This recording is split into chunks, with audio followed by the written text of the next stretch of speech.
Good morning, everyone. Ready for the meeting this morning? First on the agenda is any apologies for absence that we have. Councillors Jones and Thomas. Okay, thank you very much. Can I also pass on my apologies from Sally Chapman, Chair. She's unavailable to attend this morning. Yeah, that's brilliant. Right, we move on to item 2, declarations of interest. Has anybody got anything they would like to declare? No? I would only like to declare, Chair, that the Fire Training Centre at Cardiff Gate is in my ward of Pontprenai and Old St Mellons. Excellent, thanks for that, Joel. Anybody else got anything, or everybody happy with that? Happy with that, Chair. Can we just do a quick roll call, please, Chair? Yeah, go on then. Okay, Councillor Bradwick? Yes, I'm here. Councillor Brown? Present. Councillor Spencer? Present. Councillor Drake? Present. Councillor Evans? Present. Thank you. Councillor Harries? Present. Councillor Hussey? Present. Thank you. Councillor Jarvie? Present. Apologies from Councillor Jones. Councillor Norton? Here. Thank you. Councillor Roberts? I can see Councillor Roberts is online. Yeah, not me. Present. Thank you. Councillor Shaw? Present. Thank you. Councillor Smith? Yes, present. Thank you. And Councillor Williams? Present, here. Thank you very much. There we are. Thanks, everyone. If we move on to item 3, chairperson's announcement, I have got one. I'd like to congratulate our Chair Tudor for his Queen's Award with an MBE, and the group manager Sean Moody, who's been awarded a British Empire Medal. I think that's absolutely brilliant for them and for the service. But if somebody could put that in the minutes, that'd be great. Thank you. I'd like to second that, Chair. Yeah, very much so. Yeah, thank you. Right, if we move on to item 4, is to receive the minutes of the Finance, Asset and Performance Management Scrutiny Group held on the 13th of January 2020. That seems a long time ago. Right. It looks okay to me, Chair, subject to any alterations. You want me to go page by page, or? It's up to you, yeah. Page 3, page 4. Chair, do you want it moved first? Yeah, you can do if you want to. I'll move. Happily move, yeah. Right. Anybody I'll second. it? Yeah, Second. That's great. Thank you very much. Well, we're looking at page 3, page 4, and page 5. If I can turn the other one over, that'd be great. Page 6, and finally page 7. Does anybody like to raise anything from that? No? Excellent then. Thank you very much. Right. We move on to item 5 then. It's the Asset Management Plan 2019-2029. Now that's page 9. So who's actually going to be talking through that? I'll take that, Chair. Okay, thank you all. Morning, members. Nice to see you this morning. Yeah, morning all. The asset management plan for 2019 to 29. Obviously, it's a 10-year plan. It's a rolling plan, so this is just a refresh of the plan, an update for members' information. It's the overarching plan for our asset management strategy, and it basically sets the scene for some of the more detailed plans, which some of which you'll be receiving later today. So around our land and buildings, ICT, fleet, for example. It sets the corporate approach for how we plan to manage and maintain all of our assets, and then it sets out the aims really of how we plan to achieve this. Looking at all of our assets, we intend to adopt a whole life approach. So right from the moment where we decide that we want something and start drafting a specification, all the way through the procurement process, through its entire life with the service, right up to the point and how and when we dispose of things are all part of the considerations that we build into that whole life approach. With all of our assets, we need to ensure they fit for purpose for all of our staff and for the communities that we serve. Where possible, we'll try and be as innovative as possible and using modern technology, modern equipment to obviously try and be at the cutting edge of things. But we've got to ensure that we have the right level of assets. Obviously, we don't want too many assets, that things are surplus within the service and not being used to their fullest. But similarly, we don't want too few assets. We need to make sure that we've got the right number of assets right across our service. One of the key things in our decision making, whenever we're planning for new assets and looking at new ways of working, is staff engagement, and that's been something that we've very much adopted as a service over the last few years. Right from the moment that we start to look at new assets, is key to having good staff engagement to see what the staff views are, and make sure that everything that we do then is right and fit for purpose for all of our staff. But also, we look wider to other organisations, to our partner organisations, to fire and rescue services across the rest of the country, but also globally.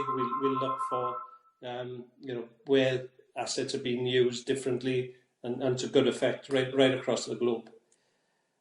So the actual document then sets out the key aims within the asset strategy.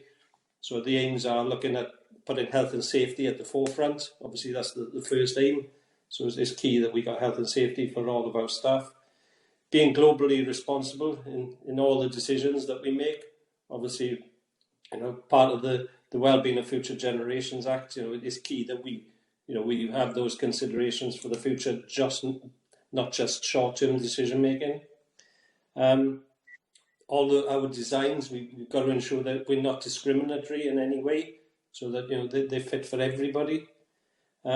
We have a clear rationale for the numbers of assets that we've got, for the ownership of the asset, and then right through how we dispose of those assets, all have a clear rationale built into it.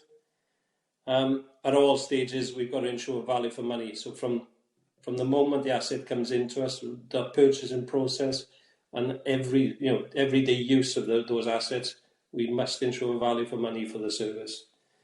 And then overall to capture an appropriate inventory system to make sure that we've got all of our assets properly recorded and maintain that system on an ongoing basis to know where our assets are and to ensure that they're secure and properly recorded for recording purposes for things like the Wales Audit Office, but to ensure that we can track and monitor for safety purposes going forward.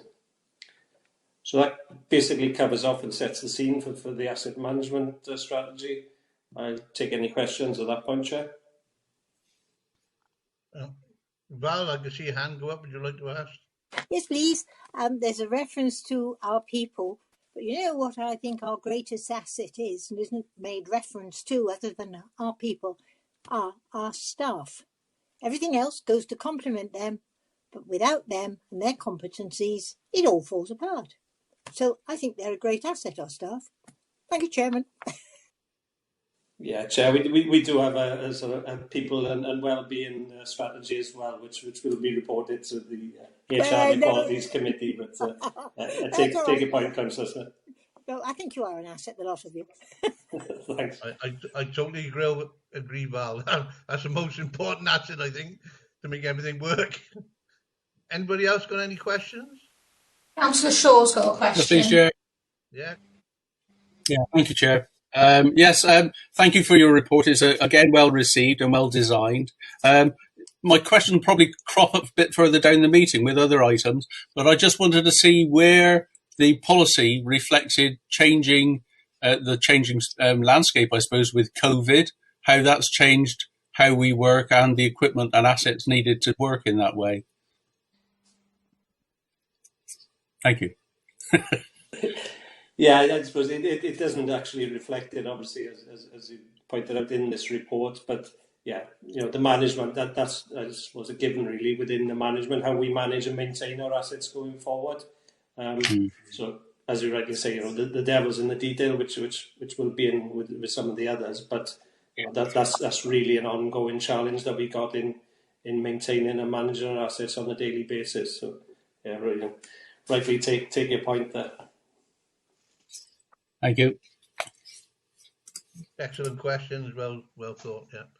Anybody else got any questions or? Councillor Drake, I think. Yeah. Pam? You're on mute. Sorry, have you called me, not me? I'm unmuted now. I'm just being pernickety, on page 5 under aim 2, the word organisation is spelt in American English, and right through the document is British English. It's also in item 10 as well, page 43. I'm just being pernickety at the moment. God damn it. Thank you, Councillor Drake. We'll get it amended. Good spotting, Pam. I did see it, but Well, it shows I read the document, doesn't it? Oh yeah, I read it, but yeah, you tend to overlook that, don't you? But thanks for that. Any more? No? Anybody got anything on that? But it's just to sort of note the report from that. So as long as members are happy, and we can note that one. All right. Right. The next item then is page 6. Page 25, item 6. Appointment of members champions. Who would like I'll take that one again. Members, you'll be aware that over a number of years now, we've through this group and the various iterations of this group, we've appointed member champions to the key asset strands within the Scrutiny group. It's good practice to have member champions, I think, and to sort of work closely with those key areas and the lead officers within those areas. And they, there's been good examples, and it has worked to good effect in recent years. Set out within the report, obviously we've got lead champions that were appointed last year. So for land and buildings, we've got Councillor Val Smith. For ICT, Councillor Arvon Roberts. Fleet and Engineering, Councillor Steve Evans, and for Operational and Personal Equipment, Councillor Joel Williams. So the purpose of the report is to ask members if you want to consider with member champions, and if necessary to appoint member champions to those groups. Yeah, so I'm quite happy to carry on the fleet with it, unless anybody's got any other interest. I'm quite happy to. Yeah, I move, Chair, that if they want to stay on, let them stay on. I move, Chair. Yeah. I'm happy to remain in my role if members will have me. Brilliant. Yeah. Val? Yes, I would like to, if members would trust me. I do feel that I've not done what I wanted to do in the last 12 months. It's got a bit disruptive, and but I do, I would like to continue in the role if members feel that they'll trust me. Arvin, what were you? Yes, I'll carry on in my role. Excellent. Thanks very much. Everybody all right with that? Keep it as it is? Yeah. Excellent. Yeah, thank you, Chair. We obviously put in place now a proper structure to ensure regular briefings are made through the lead officers, through to the member champions. Obviously, as Councillor Smith pointed out, it's been a bit more challenging this year with COVID and some of the restrictions. But knowing how well the technology is working now and sort of everyone getting used to it, I think it's a good platform to ensure those briefings are held then. Right, the recommendation that the members determine the appointment of member champions to the following asset groups, which are land and buildings, ICT, fleet and engineering, operational and personal issue equipment. Yeah, move re-election, Chair. Yeah, that's right. I second, yeah. Excellent, thanks very much. Right then, if we move on to item 7, which is a medium-term financial strategy, revenue and capital budget settled in 2021 to 2022. And it's going to be presented by whom? That's me, Chair. So I'm going to, if Yeah, you just got bear with me, I'm going to try and share a presentation with you, hopefully, which I believe is that one. Can members see that? Yes. Yeah. Bear with me. Okay, so this is a medium-term financial strategy and budget update for 21-22. I would love to say that there's lots more information than we previously took to Fire Authority, but to be fair, not much has happened in the intervening period. So we're just going to run through sort of some of the key messages in that report, some of the background to some of the decisions that have been either put on the table or are being planned to be built into the budget, which is coming for next year, and some of the problems as well in terms of forecasting our future projections around budget. So what I'm going to talk through today, some of the historical decision making that you've made as a fire authority and some of the context to that. Some of the projections in the MTFS, the known unknowns, if you like. Something around the current budget monitoring COVID in terms of how that plays out, particularly around things like pay. But there are a couple of other budget issues which I want to touch on as well in terms of pensions, job evaluation, and I'm going to touch on ICT as well, which is actually later on your agenda, but only in the sense of planning for what the budget looks like rather than decisions. I'll come to that as we go on, and then a little bit more about the draft budget and where we go from here. So just to remind members, really, we do maintain the information on a regular basis around kind of historical budget setting. This chart is something we've maintained to track really our decision making around the budget and the effect that inflation and savings and other things have in terms of where that leaves us in terms of our capacity as a service. So this chart actually tracks the green line, which is our cash budget, which you can see in 2008-9 was around 70 million. It's now around 75 million, some 10 plus years later. But of course, in real terms, if you track the effects of inflation and other factors in terms of how that would impact our budget, the real effect of that budget is a falling budget, which is shown in the red line there. And you can see that over a period of just over 10 years, there's something like a 15 million pound difference between those numbers, representing efficiency over where our budget had gone had we just simply increased it by inflation. Just in terms of comparisons, the Fire Authority has always sought in its budget setting to be cognisant of the available resources from Welsh Government and the 10 constituent councils. So what we've also done is tracked the level of the Fire Authority increase in terms of its budget, or reductions in some cases, with the available resources to councils, both in terms of the aggregate external finance from Welsh Government, but also, of course, council tax, which forms part of the budget of local authorities as well. And what this chart shows, the green figures are the actual movements in the council resources over that period, and the red figures are the movements in the Fire Authority budget setting decisions. And you'll see on balance that we are sort of staying within the sorts of resources that councils have seen in terms of resource changes over those years. So we've been quite successful in making sure that we don't sort of get out of pace with local authority resources over the period. And this one showing a similar thing really in terms of the cumulative effect of changes within the local authority sector versus the fire sector. So what you can see on there, you've got the blue line is the Welsh Government settlements, cumulative settlement effect for local councils over this period. The pink line there is that same figure, including council tax.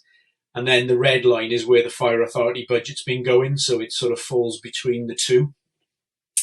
So hopefully that reflects on sort of some of the decision making you've made in the past around your budgets and the pretty good intent really around the resources that are available to the sectors that finance us.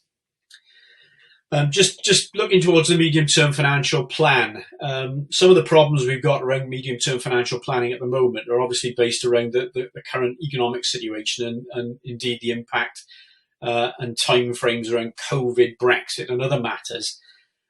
We have the upcoming spending review by Treasury and a 2020 budget. but we don't have any clear indication yet of the likely move in terms of the economy, whether or not there's going to be investment in public services, reductions in public services to try and reduce the deficit that is being run up as a result of the current economic situation. So there's no really forward indicators on planning for public spending at this moment in time. And similarly, really, we've got no indication of the timeframes of the current COVID situation and how long the current crisis is going to continue, both in terms of its effect on the service, but also its economic financial effects, of course. And then Brexit is a bit of an unknown. We know that negotiations are still ongoing. We don't anticipate any real direct effect on the service in terms of Brexit, as we've indicated in previous meetings. But obviously it does have a kind of slightly destabilising effect depending on what decisions are made. I mentioned the last Fire Authority meeting, the Welsh Government draft budget was due out in early December. It's sort of in line with the Fire Authority meeting in December. And there was a sort of an indication in the Fire Authority meeting when we discussed this that we would probably delay the budget decision until February, which would allow us to actually see the direction of travel with public sector finances for the coming financial year. What we have no idea, of course, is the decisions that are made in Treasury and Whitehall around budgets. We have no real idea at this moment in time what the Barnett consequentials of those are, so what resources will be available to Welsh Government for the coming financial year. And to back that up, really, Welsh Government themselves have issued no forward projections on budgets, neither for their own budget nor for local authority settlements for the coming years either. So we're in a bit of a void around those sort of macroeconomic issues. In terms of the sort of more local issues which affect the Fire Authority, there's still an ongoing discussion, obviously, of the role of the firefighter, which at its heart is pay. If the role of the firefighter is widened, then there could be pay consequentials from that. We have a job evaluation scheme underway for Green Book staff internally. We have all the issues around pensions ongoing and also population forecasts. And I'll come back to those 4 blue items as I carry on through this. Pay awards and related matters. Just to sort of touch on some of the existing budget in year for the current year. The budget for the current year for Grey Book and Green Book staff included a 2% increase in pay. Now the Grey Book has been offered at 2% and accepted at 2% now, albeit there's an ongoing discussion about the level of pay. However, the Green Book support staff settlement was recently agreed at 2.75%. So it's in advance now of our current provision within the current year budget. Now that is presenting some pressures on our current year budget. And we will therefore obviously have to pick that up in next year. And as part of that conversation as well, we're also discussing the need for ensuring that our on-call and whole-time complements are adequate, especially given the COVID environment. Previously, we've tended to underspend on our on-call service, partly because of availability, partly because of staff turnover. But what we tried to do during this COVID pressure is to actually ensure that we have adequate on-call contracts. And we're now looking at our recruitment campaigns again for whole-time in relation to the retirement profile of our staff for whole-time as well. So that potentially is a bit of a pressure for the coming year as well. Overall, the provision for 2.75% pay increases in 21-22, plus all these other demands that are in the background, equates to about £2 million. And I'll bring that figure back on the table in a moment when I summarise the position. Job evaluation, just touching on that, the job evaluation for support staff is underway. The results are not yet in for pay modelling, so it's difficult to say at this moment in time what the outcome of that is going to be. What I will say, though, and I've said this before, we haven't got the same equal pay issues that councils had when they did job evaluation within their sectors, and therefore we're not planning for significant cost increases. There's no back pay for settlement of equal pay claims, and there's none of those type of issues going on. So we're not anticipating significant rises from job evaluation, but it's just to let members know it is going on. And until we sort of finish that exercise, it's difficult to know what the position will be. Pensions, I mentioned, you're probably all sick to death of hearing about pensions and pension legal challenges. Members will be aware that the Fire Brigades Union and others have queried the discriminatory aspects of the tapering arrangements within the pension schemes for fire service staff. As a result of that, there are various discussions ongoing and consultations around what the solution to that problem is. There's a consultation document recently closed with Treasury now, where they are looking for suggestions as to how they move forward with this. And as part of that, the latest valuation results were put on hold and have now been released and are now carrying on into the future. The problem for us is that we know there are potentially increased costs in this as these settlements and remedies are put in place. But at this moment in time, we have no certainty about what those numbers are, and we also have no certainty about the impact on the fire authority. We're hoping that government may pick up some of this cost, if not all of it, for fire service. But it's an uncertain position at this moment in time. And the other complexity of that is other pension schemes are now being affected by it. So we know that the LGPS, which is a direct cost to the fire service, as it is to councils as well, will be drawn into this, and potentially there are going to have to be remedies and settlements within that pension scheme as well. Just in terms of the overall increased pension cost for 21-22, simply flowing from pay awards and other sort of matters which are in the pipeline, there's a cost of £0.4 million within that area. I said I would touch on ICT, and the ICT asset management plan is further on in the agenda. Just to let members know, we are looking at our Microsoft licensing arrangements to move away from our historical procurement methods and the way we handled licensing and software management within the authority. I'm not looking for members to sort of offer decisions or views on this at this moment in time, because there will be a report coming to the December Fire Authority which goes through this issue in more detail. It's safe to say effectively what it does is bring us more in line with the other public sector bodies in Wales, and certainly with the councils which you come from.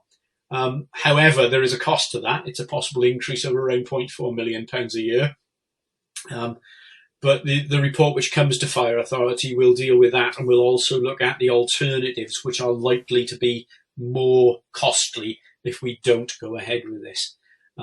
So again, that's an issue for consideration. Those are the main things I wanted to just touch on in terms of the budget development. The summary of the draft budget at this moment in time, in terms of the increases, looks like that. So that picks up the items I've just mentioned, plus one or two other minor bits, the capital financing flowing from the capital programme, etc. And the total increased demand on the budget for next year is around £3.2 million. It equates to about 4.3% increase. Now, obviously, as I said before, we haven't got any context to what public sector resources are going to look like next year. It just so happens, purely by coincidence, that the local government settlement increase for last year was 4.3%, but that is purely coincidental. It has no bearing on this particular consideration. One thing that we do not know is the population changes at this point in time. However, what we do know is that there will be changes, and they will be significant. So we know the figures are going to be up and down for a lot of authorities, but we simply don't know what they are and the size of them at this moment in time. So it's important for members to realise that when we talk about any particular settlement of a budget increase around 4% or whatever the figure is, that there could be significant differences for individual authorities. These population changes are again coming from census changes and census data changes, which Welsh Government use from the Office of National Statistics and associated sources. What's still to be done? We're still working on the budget. Obviously, it's not a done deal yet, and we will be bringing the draft report to December Fire Authority for consideration. There's still work to quantify some of the inflation allowances we've got in the budget, and we're also still looking at efficiency savings and other matters, including an assessment of the ongoing non-domestic rates liability of the authority. And we're hoping there might be some sort of leeway there to ease the figures and bring them down slightly. But we are still carrying on with that work. Obviously, we'll include the population figures when we're aware of them, hoping to have those by the December Fire Authority for the draft budget. And then, as normal, we would go out to consultation with constituent councils with the aim of getting a final budget in February. And that's where I want to stop, Chair. I appreciate there's a sort of quick canter through an awful lot of information there, and I'm sure there will be member questions flowing from it. Again, just to reiterate, I'm not looking for decisions from members today, but sort of giving you information really in preparation to lead up to the December Fire Authority. Thank you, Chris. I know it's a comprehensive report with uncertainties. Rod, you wanted to ask a question first? I did, please. Yes, thank you, Chair, and thank you, Chris. Frankly, I don't envy you at all. I've never known so many unknowns when trying to work out a medium-term financial strategy or budget. It's almost an impossible task, Chris, so thank you for your hard work. One thing I wanted to check on, really, being a risk-based organisation, as the profile of risks change for the fire service, is that reflected in the budget and the medium-term financial plan? It'll come up again in assets like COVID, the previous question I asked. Both these have a play on asset management and budgeting, but I don't see it reflected it seems to be an update on what we already know or try to know, but not an accommodating change in risk patterns. Okay, we maintain our reserve strategy on the basis that we can cover off kind of short-term risks. So in terms of utilising our reserves and balances to sort of cover off any ups and downs within year. So hopefully that sort of mitigates some of the financial risks within that. The one area where we have reconsidered that is within the pay budget. And I mentioned the on-call provision and hold time provision. We previously used to build in contingency within the budget to allow us to effectively underspend on staffing. So we would effectively deliberately set the budget slightly lower than perhaps our full staffing complement required. And historical precedent had allowed us to do that because we'd assessed the risk could be managed internally with those sorts of resources. The one thing we have done this year is really remove that contingency. So basically what we're looking at is being an organisation which is much more operating at full capacity now. So we've built in an element for that. Across the rest of the budget, there are not specific provisions within other areas. We're kind of content, I think, that we can do what we can do. Having said that, the ICT investment is also part of that discussion as well. You'll all be aware, as we are today on Starleaf, there are new ways of working and there's more flexible and agile ways of working. And some of what we're trying to do there will be ensuring that we can facilitate and most cost effectively facilitate those type of services to our staff. Equally, some of that will be some savings to come back from it, hopefully in the longer term as well, as we enable less travel and less other things. And I'm sure Geraint, if he was presenting this, would be also mentioning things like carbon reduction, where we're endeavouring to kind of invest and reduce some expenditure in that area as well. So in answer to the question, yes, we're aware of those risks. We've built some contingency into the budget now for covering off some of that in terms of staffing, but not much in other areas at this moment in time. Okay, Chris, thanks. Is there any other questions for Chris? Dan Norton is indicating, Chair. Yeah, Dan, come in. Thank you, Chair. So two things. Firstly, could we get emailed the presentation? Because there's quite a lot of information I guess to try and take in. Yes, certainly, Councillor. And secondly, obviously you were saying there's a lot of unknowns, and you were saying obviously presses could be around 4%, but my take on that doesn't include potential settlement on grey book pensions. So do you have a very rough idea what could be the worst case scenario of an increase for Fire and Rescue Authority? Obviously, if all the cost pressures happen, so wouldn't that potentially be significantly more than 4%? The difficulty around that is twofold, Councillor Norton. The first thing is putting a figure on it, because we simply don't know at this moment in time.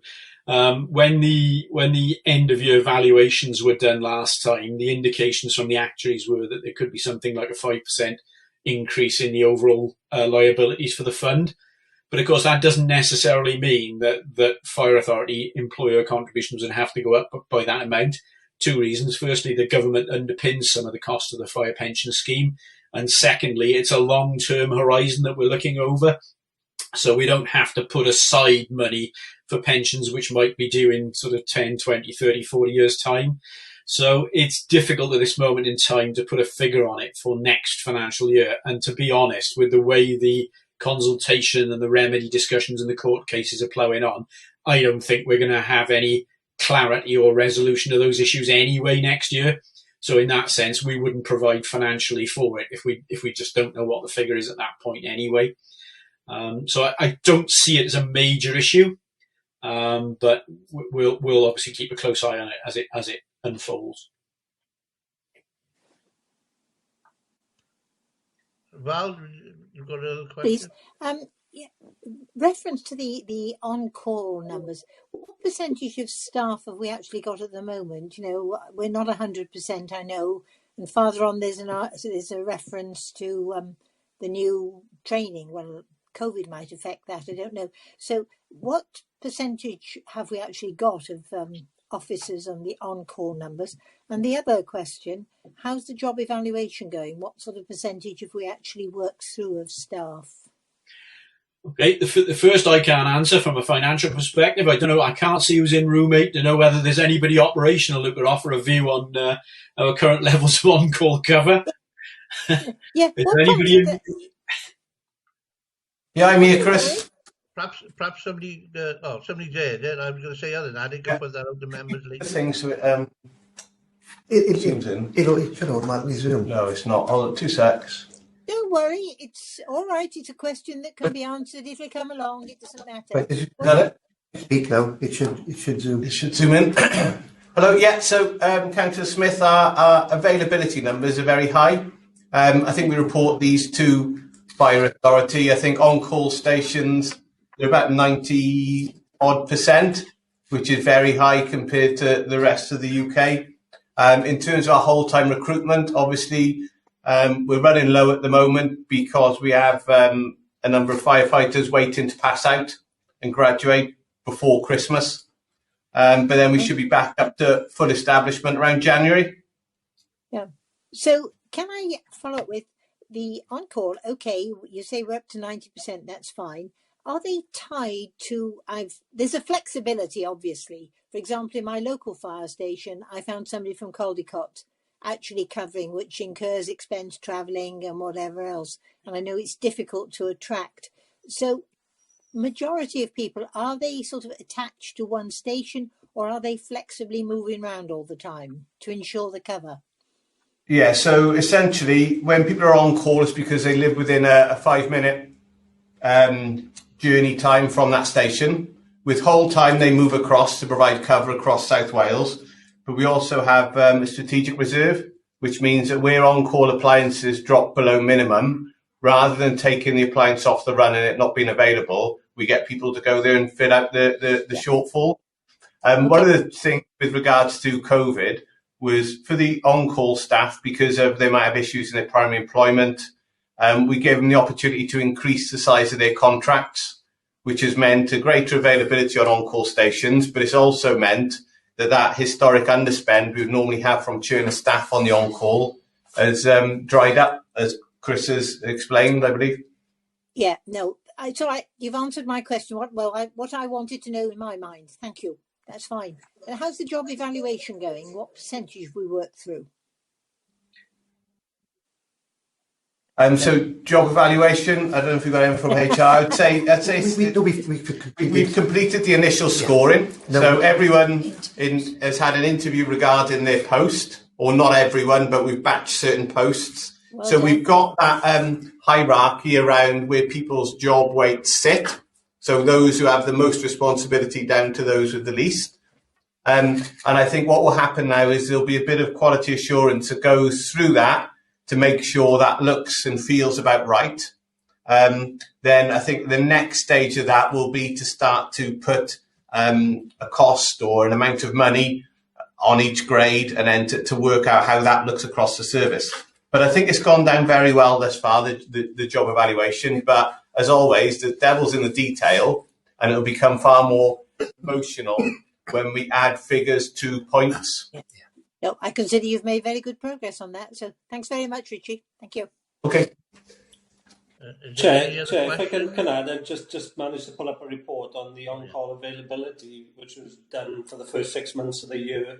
Obviously, it was around the COVID backdrop, and he was looking at the first 3 months of the year, January to March. We had an average availability of 85%, but then from April to June, the availability went up to 96%. Right. And obviously, it when people started going back into work, then when as lockdowns were released, I think that's tailed back down a bit. But as and when local lockdowns are occurring again, the availability is starting to go back up. But what you said what's been said makes sense as to why somebody who called a cop was sort of over here. Thank you very much, officers.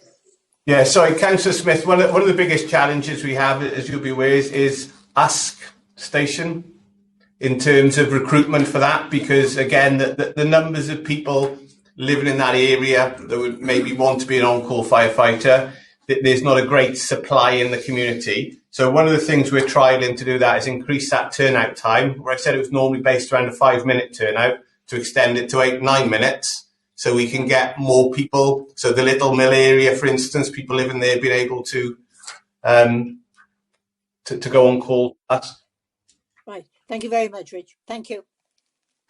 Yeah. Well done, Val. Is there any other questions that any member wants to ask? Councillor Brown is indicating. Councillor Brown? Yes, thank you, Chair.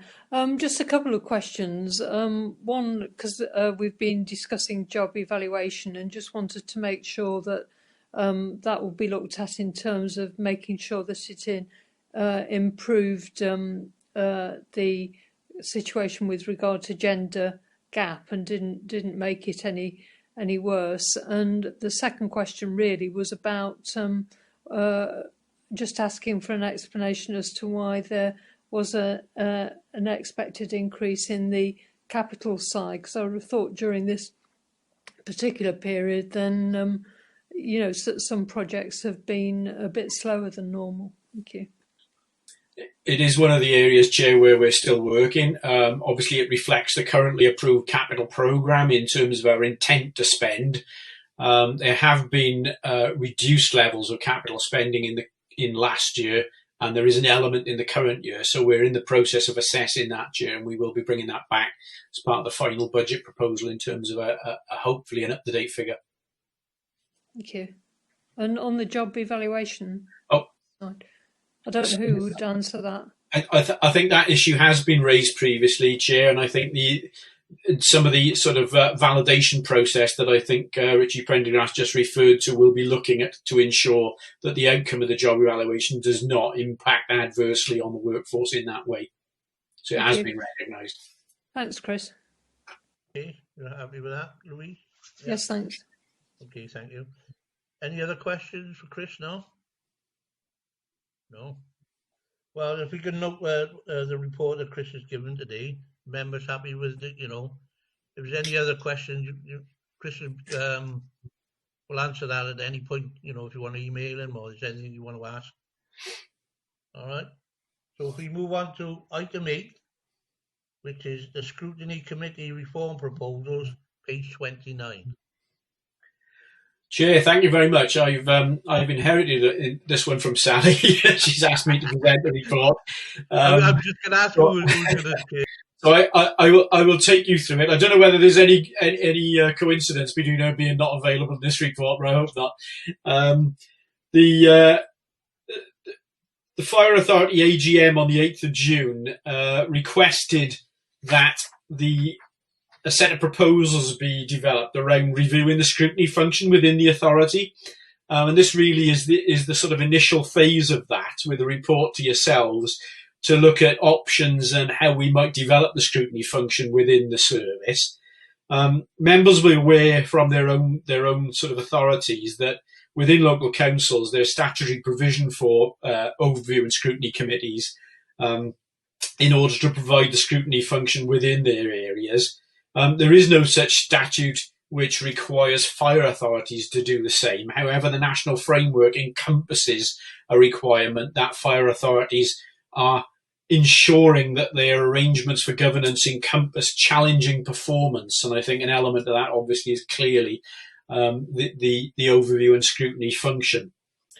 One of the main drawbacks that members will be well aware of within the Fire and Rescue Authority is there is no executive split in the same way that there are within local councils. So within the councils, you've got executive cabinets for decision making and other members who obviously are able then to scrutinise those decisions. Clearly within the Fire and Rescue Authority, there is no executive function. The decisions are taken by the Fire Authority as a whole. And as a result, there's no easy way to obtain that split of executive and scrutiny. That said, it doesn't stop us from implementing best practice in terms of scrutiny.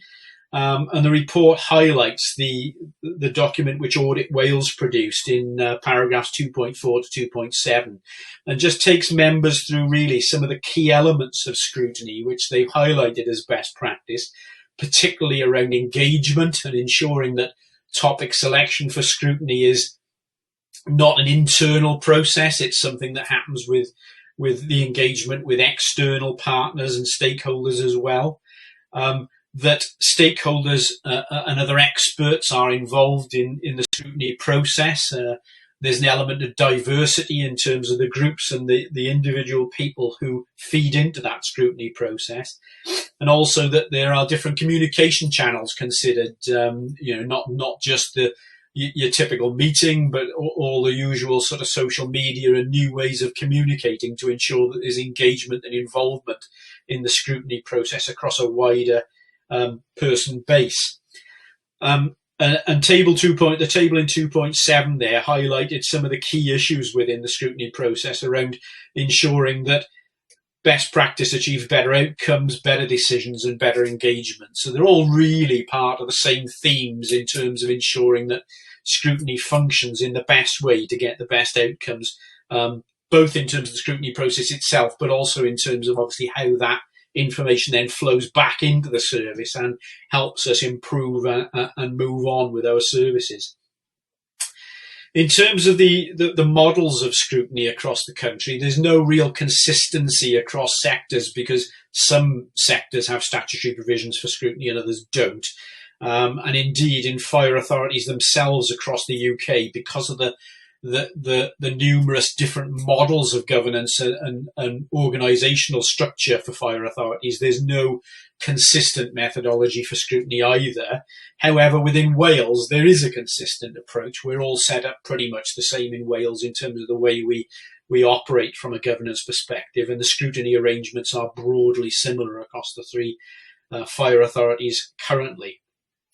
The report then goes on to highlight 4 options, and these options really have been drawn from the best practice document that I discussed, and also in consideration of the problems that we have as a fire and rescue authority, given the governance structure that we have in place. And I'll just touch lightly on each of the options really. I'm sure members will have read them and digested the difference between them, and they're pretty self-evident really. The first option, option 1, involves the appointment of independent members, so the involvement of people outside of the Fire and Rescue Authority membership, to bring sort of subject-specific knowledge, skills, expertise, whatever you want to describe it as, but to provide an independence to the scrutiny function, which is outside of the Fire Authority itself. The difficulty with that, of course, it comes with a cost, relatively small cost to be fair, but it does come with a cost of actually employing those people to actually sit on scrutiny committees. Option 2 is an option that was developed around the potential use of other local authority members who are not currently appointed to the fire authority, but would come together effectively to form a scrutiny committee for the fire authority.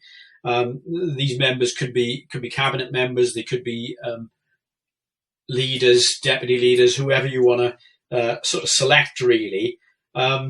In order to provide a scrutiny committee, you draw, say, one from each authority, 10 members. Part of the problem with this has been identified that there's an issue potentially around skills and expertise. Now, I wouldn't want that to be described as questioning the abilities of members to do their job and role as a member, because clearly they're all experienced people as you are. However, what they're not is they're not immersed in fire and rescue service functions and operations on a daily basis like you are. So whilst they would sit on a scrutiny committee with all their other skills, what they wouldn't have is an in-depth knowledge of the functioning of the fire authority and what we get up to on a day-to-day basis. Option 3 has been identified as largely a hybrid model, so it could draw people from option 1, people from option 2, and possibly fire authority members themselves as well to sit on a hybrid committee. The problem with that, I think we've identified at this moment in time, is mainly around its size and trying to kind of make it a suitably effective and functioning committee if it had a large number of people on it. However, it does have some of the advantages of bringing some of the sort of external expertise and an overview to it. And option 4 is, I'll hesitate to call it the status quo because it isn't the status quo situation.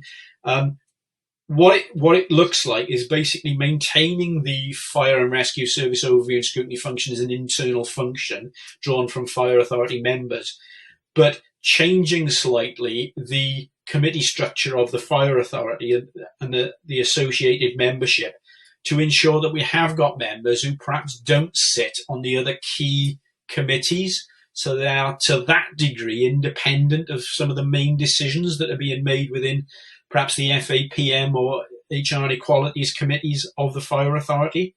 So it gives an element of independence to those scrutiny functions, albeit, of course, those fire authority members would still be decision-making members on the main fire authority itself. So those are the 4 options, and I'll throw those open in a minute.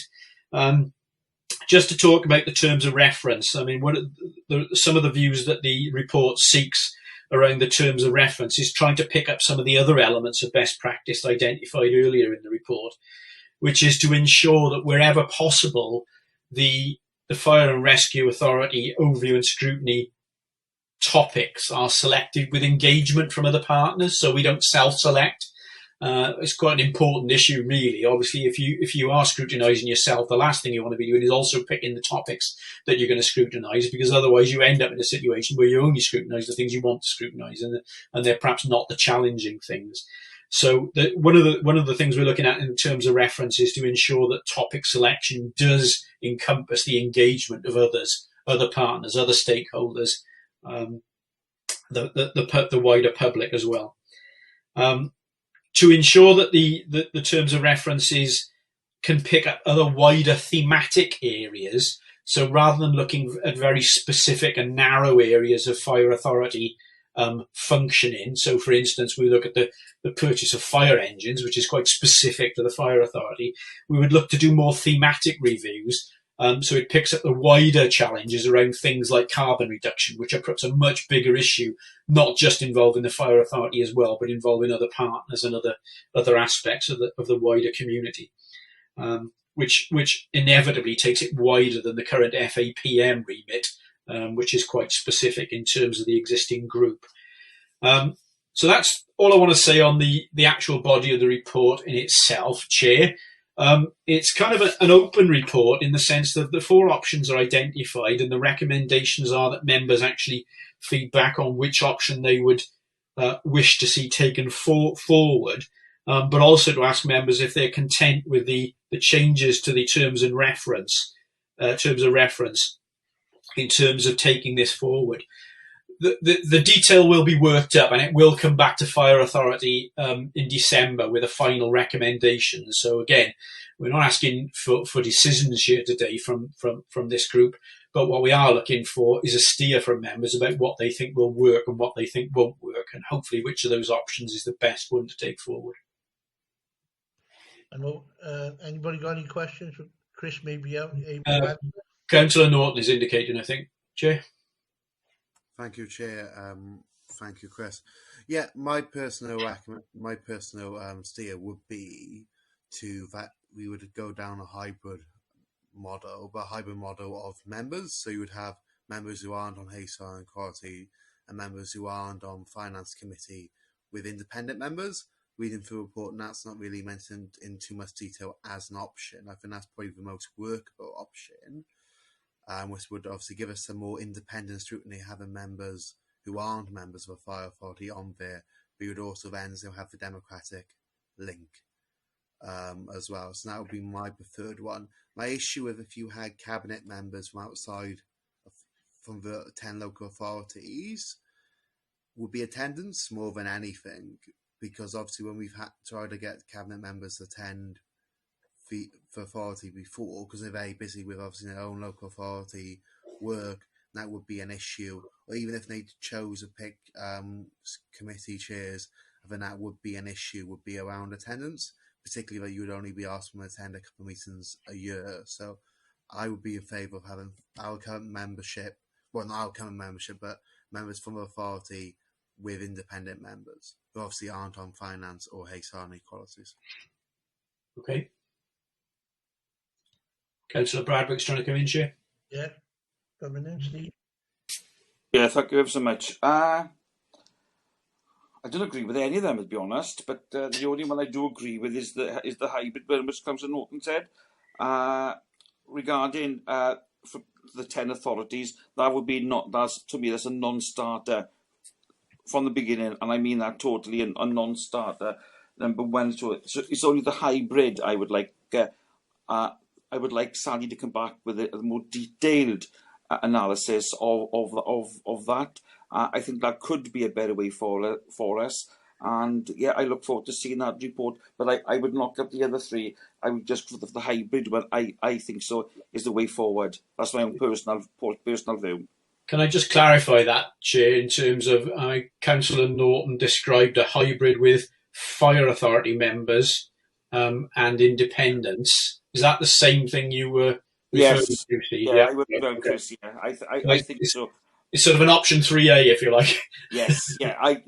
It's not in there, but I think that could something we could look at something like that. You know what I mean? I disagree with us as we are. I totally say cabinet members and a nominated person from the 10 authorities, because that would never work. I can assure you. They're not going to come along. I'm going to join there, and the costing of having all independent, I think. I know I've been funny or anything, but they're getting say £200 for a meeting. I think that's totally wrong. That's my own thing. So a hybrid 3A, then a hybrid, as what Councillor Norton said. I think that is the way forward for us. The thing I would like to say before anybody else comes in, if you remember the Welsh Government white paper where they were bringing cabinet members, I was looking at that, wondering whether they're trying to bring things through the back door. I totally agree with you, Steve. What does other members think about the two proposals?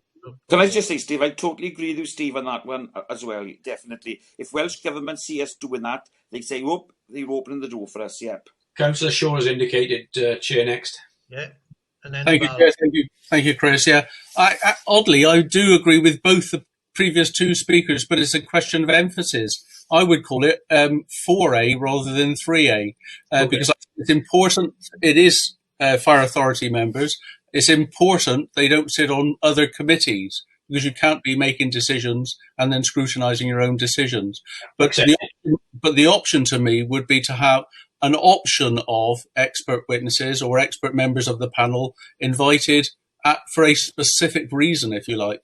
But generally, I think it needs to be a separate overview and scrutiny committee of fire authority members, but not composed of any members of any other committee. Okay. I totally agree with that as well. Really good. That's good, Rod. Yeah. Councillor Smith, I think, was indicating. Yes, I think going along with Councillor Shaw then, because reading the report, I was looking at option 4. That was my feeling, that was the appropriate way forward. It's the alteration of the terms of reference that's important, that we actually become wider looking than we are. Because if I'm honest, the structure at the moment, I've almost felt it was a duplication of meetings, the scrutiny committee almost that we have at the moment, that it's a duplication of that which has been done elsewhere, that it has not been true scrutiny. Support that. We need to have a close look at how the fire authority operates in the wider world, not just within. So the bringing in, as necessary, of experts from outside, other people, on a one-off basis, as and when required, I would support. Financial implications, they're minimal, aren't they, on that? So the change of terms of reference is the really important thing. We've been, not navel glazing, I don't like that word, but embracing all sorts of other issues that we haven't really encompassed. We do look at, we do make reference to, but a closer examination. So I would be happy going with the option 4, the change of the terms of reference, the bringing in of outside witnesses as is necessary, and what we have at the moment, I have felt for a long time, was not quite appropriate. So I'm for number 4. Steve, can I Yeah, come back. I agree with Val on that totally as well. So, you know, if we can look at those 2 options, and Sally can bring something back towards us, Chair. Yeah. Well, if I give you if anybody wants to ask any questions, by all means. But we've got the recommendations. We can work off them recommendations, what we want to put the way forward. So I'm open to any discussion that anybody wants to say. Councillor Brown is indicating, Chair. Yeah, I think I would tend to support option 4, because if you look at the end of it, it says that on 3.1, it says there isn't any direct financial cost with regard to that particular option. I think the other thing is that we'd want, I think you'd need a report actually on what the current terms of reference are and what the proposed terms of reference are, because we don't seem to have this fully in this report, which was the point that Val was made. I'm not quite sure about the question of the independent members. I can see that could be possibly an advantage, but I'm not really sure about that one. I mean, obviously it depends upon what their level of expertise is in relation to this sort of thing. I mean, I personally think that the best model is the one that we've got in the local authority already, but I don't know whether that hasn't actually been proposed as this one. But out of the options that are on the table from this report, I would tend to go for option 4. But with regard to independent members, are we actually saying that they would, for example, chair the meeting or not? Because, for example, in our council, we have an independent audit chair, so I'm not quite sure what's being proposed with regard to independent members, or whether we would be best just to go for option 4. Thank you. Chair, before Councillor Bradwick comes in, I just wanted to say the requirement for independent chairs of audit committees and such are quite specific proposals which are recommended as best practice within local authorities to ensure that independence and suitable governance arrangements. So there are no specific requirements around the fire authority that would require us to have independent chairs. I think if we were to work at option 4, then whether it entails independent members appointed to the committee or simply subject matter experts invited at an appropriate time, that we could look at that as part of the development of option 4 in terms of the report that comes back to the December Fire Authority. And I think on your point of terms of reference, Councillor Brown, yes, there will need to be a full set of terms of reference at the Fire Authority report, so you can fully understand what you're signing up for. Yeah, Chair, Chris has said what I want to say about the audit. Yeah, all councils got independent chairs of audit, and I think every council that we just appointed on RCT an independent chair now. I think, Chris, we had a good discussion. This is just a recommendation to go forward to look at other options. I think the best way forward is number 4, and we can go from there, Chair. I do personally. It's got to be done. I totally agree with Val Smith, and I agree with Councillor Brown. This has got to be really looked at, and the terms of reference will come out with the new paper that's coming back to us then. Councillor Shaw is indicating, Chair, again. Yeah, I was just going to say, Rod, Yeah, Chair, just to clarify, really, what I say was option 4, but with the option of independent witnesses, not independent members. I don't think that adds any value. I think what we're looking for would be subject-specific witnesses who can add value to a scrutiny or inquiry. So that would be my option. Okay. I totally agree with that as well, Rod. Yes. Yeah. Thank you. Does anybody would like to ask any more questions? So, No, only to say, Chairman, that when I supported Councillor Shaw, it was with the expert being somebody who came and went, not a continuous member of the committee, that you drew in the people who had that knowledge for that specific issue and worked on that, and then it was somebody else's turn, perhaps. Thank you. Councillor Brown, yeah. Yeah, I think. I mean, the only reason, Chair, I raised the issue independent members is really to look at to consider what their different role is, because you can have independent members who are chairs, you can have independent members who are members of the committee in the same sense as fire authority members, or you could have members as suggested as witnesses or experts and called as and when required. So I think those are the different types of independent members you can have, and it was really so that we were more clear in terms of what options the members of this committee would prefer. So what we're suggesting then is we're looking at item 4. I'll give you the recommendations, and the officers can take this on board and prepare a report to come back to us. I think so, We all Steve. happy with that? Yes, I think so, Steve. Yes. Right. Yeah. I'll read you the recommendation because there's 4 proposals on it, which you know. The members consider the report proposals, advise which scrutiny option they would prefer to progress, and have worked up in more detail for the further report before the final fire authority determination. The second point is advise if they are content for the terms of reference for the new scrutiny committee to be redrafted to cover wider organisational areas of scrutiny and thematic reviews. And the third one is advise whether they are content for more detailed proposals to include the involvement of the public and stakeholders in determining topics of scrutiny.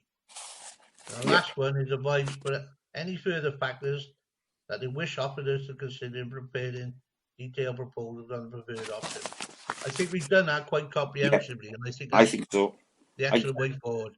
Chair, can I just report, if that's the case, Chair, then I think the group needs to advise that it is option 4 with the suitable amendment of the possibility of including expert witnesses as required. Yeah, that they prefer. Councillor Hussey is trying to come in. Sorry. Yeah, thank you, Chris. Thank you, Chair. I was just going to say, do you think it'd be wise to have a roll call on what everybody's options are? I was going to suggest that. You're spot on. I was going to suggest, Chair, given that there seems to be a consensus around that, if we're happy to go around members and indicate whether they are happy to run with that consensus option, as I just described. So that's option 4 with the opportunity to involve independent expert witnesses as and when required. Could I just ask a question about this? Just on a practical basis, because obviously it says there's only a couple of members who aren't members of HR and the finance. The suggestion of having independent members originally was to supplement the size of the committee, and I was just wondering whether there'd be any problems in terms of this, and whether you would actually have to look at possibly reducing the size of the other committees to accommodate not having people on both. Do you see what I mean? Chair, I think that could be looked at when the report comes back to us, and we can look at that as well. Yeah, I think because otherwise it might not practically work. You see. Absolutely, Chair. The report. I don't think we're all surmising at the moment, but we need to know what's going to come back on the report so we can look at it more in depth. Yeah, exactly. Yes, I think so. I think, Chair, part and parcel of the assumption is that if you were going to split that rollout, then yes, you would have to look at the makeup of the 2 main committees as well, both in terms of the numbers to make sure it worked from a sort of balance of the of those committees versus the scrutiny function, but also to ensure, obviously, we can manage with core 8 requirements around the committees as well. We wouldn't want anything too small that wouldn't work. So I think those proposals would have to come back as part of the report, Councillor Brown. Yeah, Chair, I think we should have a roll call of I'm just going to say, who would like to... Does Dan want to say something first? Yeah. Sorry, Dan, did you want to come back in? Can we have an agreement that will be reduced? Because if that's reduced, some local authorities wouldn't have a member on it, so that one needs to be 10. Obviously, HR inequalities for numbers can be looked to make that one smaller, but on the finance committee, if that's made smaller, then you're kicking some local authorities effectively off that. So I think we need. I think part of this should be that we strongly recommend that committee isn't reduced, because otherwise you could have some of the local authorities not on that and seem like we go have. Yeah, that's true. Yeah. Valid point, Chair, and we can pick that up as part of the report development. Say once the report is, we can look into it regarding all the other committees and all the other concerns. So, we need to have a look at a draft before we make that. Yeah, this is just a preliminary report, Chair, and that's for to go forward. Yeah. If we can have a vote, who's going to record the vote for us? I'll do that? record the vote, Chair.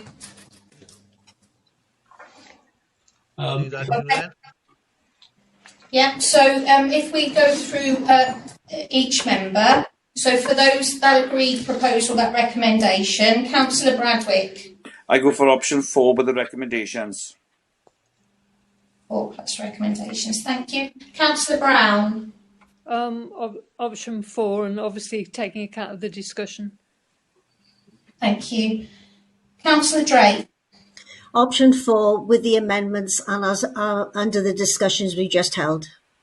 Thank you. Councillor Evans. Yeah, item 4 with the amended and the discussion we've had. Yeah. Thank you. Absolutely. Councillor Harries. Option 4 with the amendments. Councillor Hussey. Option 4 with the amendments. Thank you. Councillor Jarvie. No. You're on mute, Councillor Jarvie.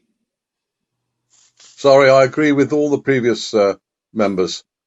Option 4 with as discussed. Thank you. Councillor Jones is absent. Councillor Norton. Thank you. I'm happy with option 4 as discussed with the amendments. Thank you. Councillor Roberts. Option 4 as discussed.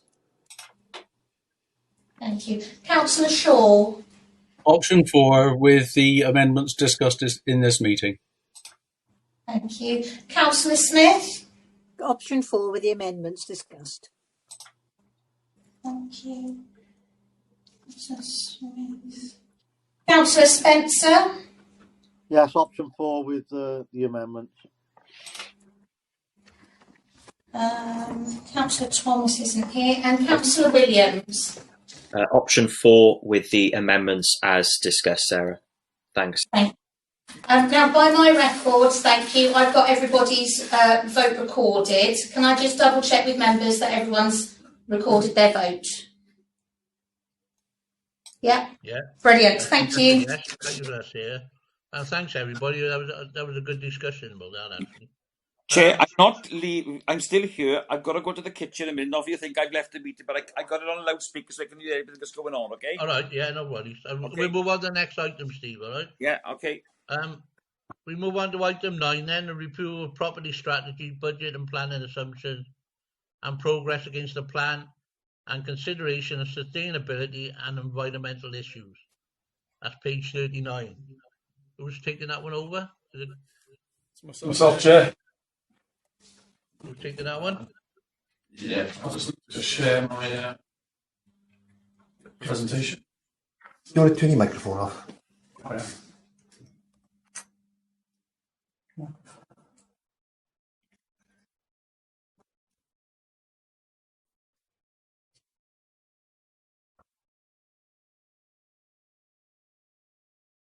No? Come over then. Oh, cheers.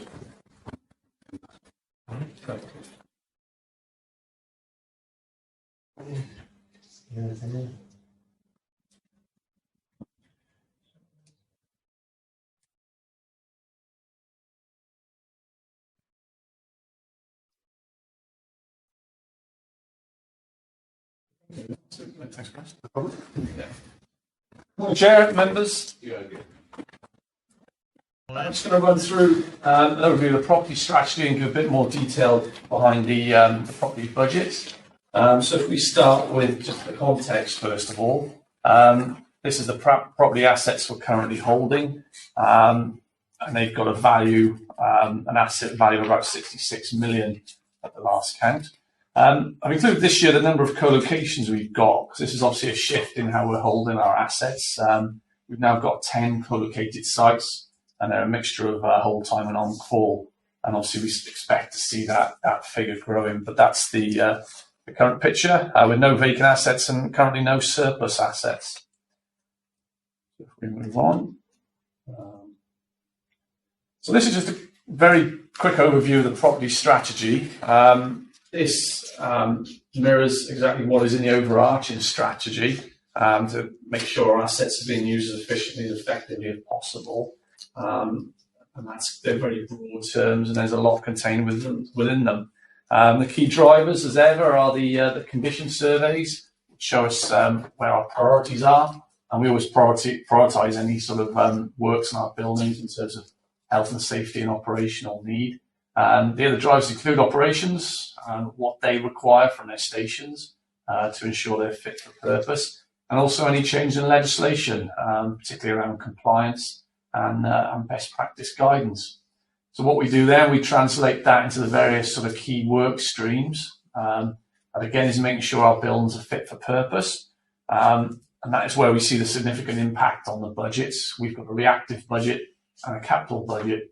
So we use those key drivers, condition surveys, what the ops want, and legislation to decide what pieces of work we're going to be undertaking in those areas. The work streams are making sure our buildings are safe for use, so that's prioritising the compliance side. Geraint's recently completed the strategy on sustainability, and obviously property's got a part to play in that. So we're making sure our buildings are a lot more efficient, right through the sort of process, design process, through to how we facilitate the running of the buildings. Collaboration is the other sort of key area. We've had updates in previous reports showing the number of collaborations we've been doing. I think this year we've sought to look at our priorities within our areas rather than pursuing new collaborations, but there are more to come in future years. But we're also looking at a more integrated approach to how we manage our assets. Again, I mentioned earlier about having a through life view of how we manage these assets. So it's not just looking at keeping them well maintained, it's looking at the services we provide, the FM service, and even making the buildings more smarter. So we're introducing access control, we can operate remotely, and also a building management system, so we can manage sort of heating and other building services. So we are moving towards that integrated approach as we move away from a lot of the key priorities for the sort of an aging asset base, if you like. Value for money is obviously important in the solutions we provide, and obviously COVID-19 has had a considerable impact. We've had to adapt our buildings to ensure we are compliant. There's been no major physical changes as yet, and I don't know whether we will go down that route. And also, it has impacted the works we do. I think it was mentioned about the impact on the capital programme. It has delayed a number of schemes, and generally costs will go up because we have to adhere to best practice around COVID. We'll have a look at that when we look at some of the building schemes. So if we just look at some of the things we've achieved in 2020, one of the ones we don't normally touch on, we normally focus on the build projects. And I think you've heard enough about Cardiff Gate and a real fire training facility, but probably what isn't touched on as often is how we manage that building and how we run it. And that comes under the heading of facilities management. With this site, I think the obvious solution was to go with Babcock as our PFI partner. However, we did look to challenge it under BFM sort of best practice, and we agreed with ELT and the property steering group that we'd actually take this in-house. And by challenging that sort of what seemed like the obvious solution, we're currently estimating about 100,000 less per annum on our baseline cost than we would have done by going with Babcock. And a lot of that cost came through staffing and other areas like that. So it's always important to challenge what we do and not just accept the status quo, because we want to find the best value. So going on to the sort of major works, Pontypridd is currently on site at the moment. It was delayed by COVID, unfortunately, and that has increased costs. So we can't have as many trades on the site effectively, and there were other delays with getting materials. And obviously, the longer the contractors on site, the higher the costs are, because they have their various day rates and preliminaries that we have to cover. But it's advancing quite well. These are just a couple of pictures of the internals. It's quite a significant refurb there, long overdue. It's the budget at the moment is just around the £1 million mark. We did recently seek an uplift to cover the replacement of the tower, which will also be going ahead. We expect to complete that project sort of mid-November.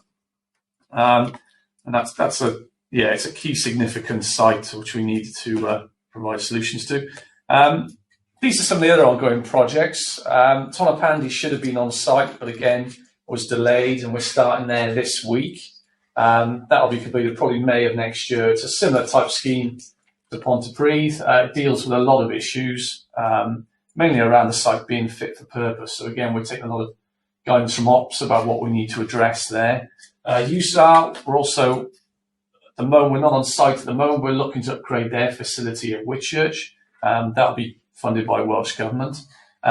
New Inn, which we're probably familiar with through the Fire Authority, is where we're seeking to acquire a site that offers us a number of advantages over our existing site. We can talk about that later on, but I think you already had updates on where we are with that one. The Malpas Hub we've completed. We've refurbished part of the building to allow that engagement hub, which is working well. And just to touch on planned maintenance, we generally deliver a lot of the minor planned maintenance through the revenue budget. And it's probably to give you an idea of what that looks like. So it's actually a small part of the budget. Our revenue budget is about £3.5 million roughly this year. A lot of that is taken up with reactive work, utilities, rates, everything else. But we do have an element in there where we deal with planned maintenance. And this is it's a key area because it's all part of keeping our buildings modern and fit for purpose. So the reason I touch on it is just to show what impact reactive maintenance has on our ability to do this. So two pictures. One of them shows Roth Kitchen, which we've upgraded. That's a co-located site. And also then an area Alan's involved with is upgrading boilers at Roth. So it's not always exciting, but it's key planned maintenance work that has to go on in the background. But in terms of reactive maintenance, which I mentioned, a lot of it is small scale. So things like plumbing and issues like that. But occasionally we do have major reactive issues that arise, which do impact the ability of us to deliver planned maintenance. The pictures here show Altmore Vale Station. There's not a lot to see. You can see there's a new walkway there, but what that hides is the issue we had where we had a collapsed drain, which had impacted the foundations of the building, and we had to replace the drainage and underpin part of the building. The impact of that was £50,000. So you can see with an aging asset base, these reactive maintenance issues do crop up and will impact our ability to deliver planned maintenance. If we move on, just to touch again on co-location, you're all aware of the co-located sites. These are the ones we're now looking at going forward in the next financial year. So we're still looking at doing one at Monmouth. That has been delayed, but we are now looking again at the plans for that one. Abergavenny is proceeding. Gwent Police have got a budget of circa £2.5 million to carry out a co-located project there, which is fully funded by them. And as we know, co-located sites give us the opportunity to give us operational collaboration, but also financial. So they do contribute towards the city's management and the running of the buildings. We're also looking at Cowbridge. That one's been delayed, but we're probably going to start looking at that as well next year, and then there'll be further ones in the future. So we just look on to the current plan. It's actually a 5-year plan, but I've just taken the first 2 years. this shows the sort of key projects, capital projects, and where we currently are. We mentioned Abergavenny. The sort of orangey colour is where we sort of plan and design what the end product should look like, and then the blue is actually the construction phase. So again, you see Abergavenny there, Monmouth there, Pontypridd is currently on site, Tonopandi is starting on site now, it was delayed. New Inn, as you can see, we're going through the we're in the pre-app stage at the moment, and we'll start looking at that site in more detail and design shortly. But what we'll aim to do there is just de-risk the site before we start anything significant there. Then just moving down the list, we're starting to move away, hopefully, from more reactive work where we've got a lot of backlog maintenance, and we can be more focus more on planned maintenance. So some of the key ones we've got less to address, though, sites like Malpas and Cwmbran, which aren't in this 2 years but will come later, and they do offer some significant challenges. Pontyclean as well, we're starting planning on use, how we mentioned. What we're also trying to do is put together packages of work where we've got areas of similar type works. So, for example, we got the tower package in there. What we've done there is, rather than just continue to maintain these existing towers, is to tie in with ops and look at actually what do they need. And they don't need these large 5-story, in a lot of cases, brick or concrete frame buildings. So we are looking at a scheme of replacing those with a modern equivalent, which are 3-story metal towers. So you'll see more of those packages coming through, and we'll be seeking funding on those to address a lot of sort of outstanding long-term backlog maintenance issues. So that is a very sort of quick overview of the property strategy and some of the key areas we're working on. And we'll come on now to the sort of energy side and what sort of work we're doing there, and Alan will I'll take that forward now. Good morning, Chair and members. I'm just going to run you through what's been happening at our on-call sites, our full-time sites, and our headquarters, to give you an overview of some of the work we're doing on energy management and the associated cost control. It will start off with the RDS gas consumption from April 2018 up until March 2020. We set a target 3 years ago of 60,000 kilowatts per hour annual consumption. We are making steady progress, but as you can see, there are some spikes on that chart. Tredegar is number one, where we in June we have installed a new boiler and hot water service, which will bring that down below the 60,000. Abercarn is a major outlier there. We've just installed a new boiler plant and hot water service, and the slight reduction you can see there from 18 to 19 and 1920 is the effect of the building management system which we installed. So we should see that consumption come around down to around 100,000, and we can further tweak the gas consumption by refining the building management system. Going back to Abercarn, we've the boiler plant we just replaced there has been in service from 1976, so you can see how inefficient that has been operating over the last number of years compared to the efficiency of modern day boiler plant. The other area at the station is Abertillery, because what we do see as we move, as Nick said, to more joint emergency service operation from our stations, we are seeing increases in gas and electricity consumption.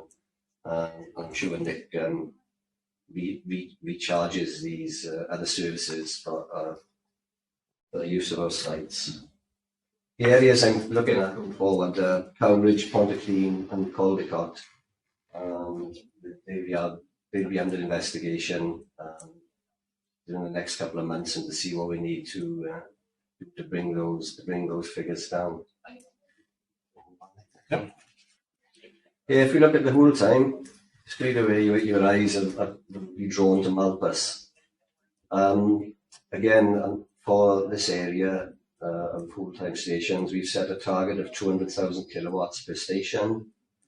Malpas, we have a new boiler plant in Malpas 8 years ago, but due to the distribution fibre, the size of the building and the use of the building, it's going to be impossible to bring that down any further. I don't know what the plans are for Malpas going forward, but it's certainly an area of concern. It is actually consuming more gas than the headquarters site. As we can see with Barry, that's operating above the 200,000 kilowatt hours per annum. Again, joint emergency services. Cumbrae, we're planning to have a new boiler plant next financial year. So if we look at Aberdare, that's just peaking above 200,000 kilowatt hours. So we're looking to refine that also. Pontypridd and Tonopandi, as Nick said, they're under refurbishment. As soon as stations are complete, they will drop down below the 200,000 per annum target. We also see, we can move on to the next one. Yeah, the electricity consumption, three largest stations that are consuming electricity, Barry, Cardiff and Aberdare.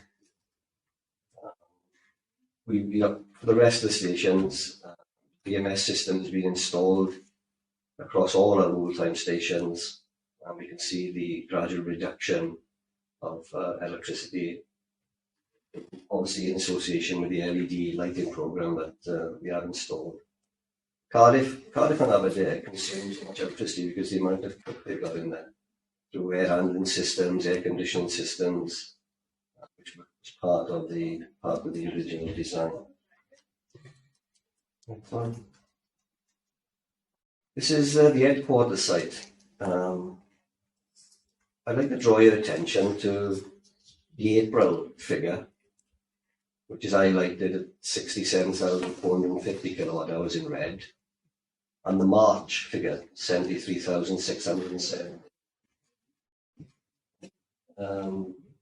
Again, we are benefiting from the LED installation that we put in 3 or 4 years ago and the new building management system. But prior to that, we were up around 110,000 kilowatts per annum. So we are making some good headway there. If we can keep those figures for April 2018 and 2019 and March 2020, and there's a reason why I'm pointing this out. On to the next chart, isn't it? If we look at the April consumption figure, on March 23rd, that's when, through COVID, the majority of staff started working from home. And that's why there's been such a significant reduction in April 2020.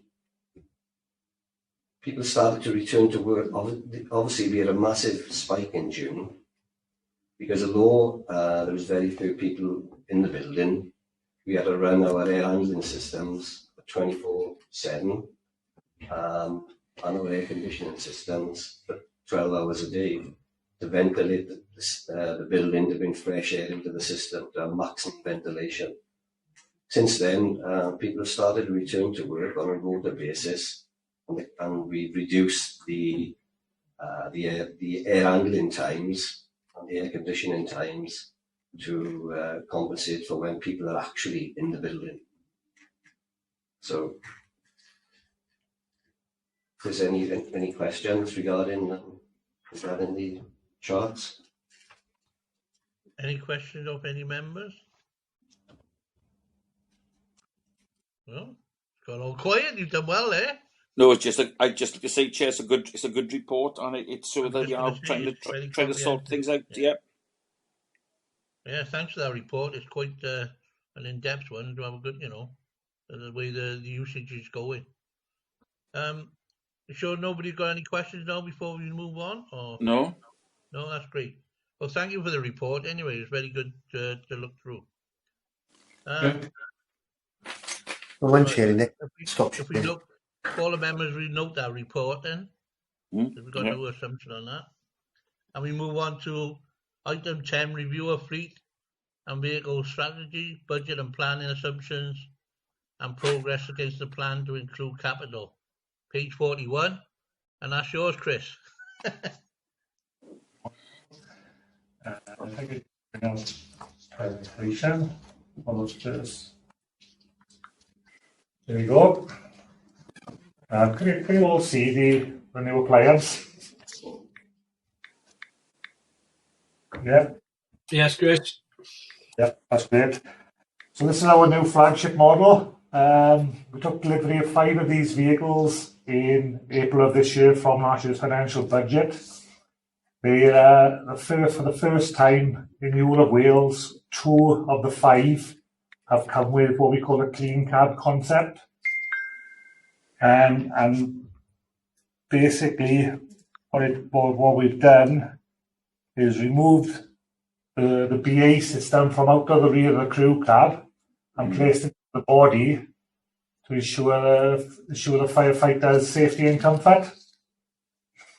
Gone down really successful for the firefighters.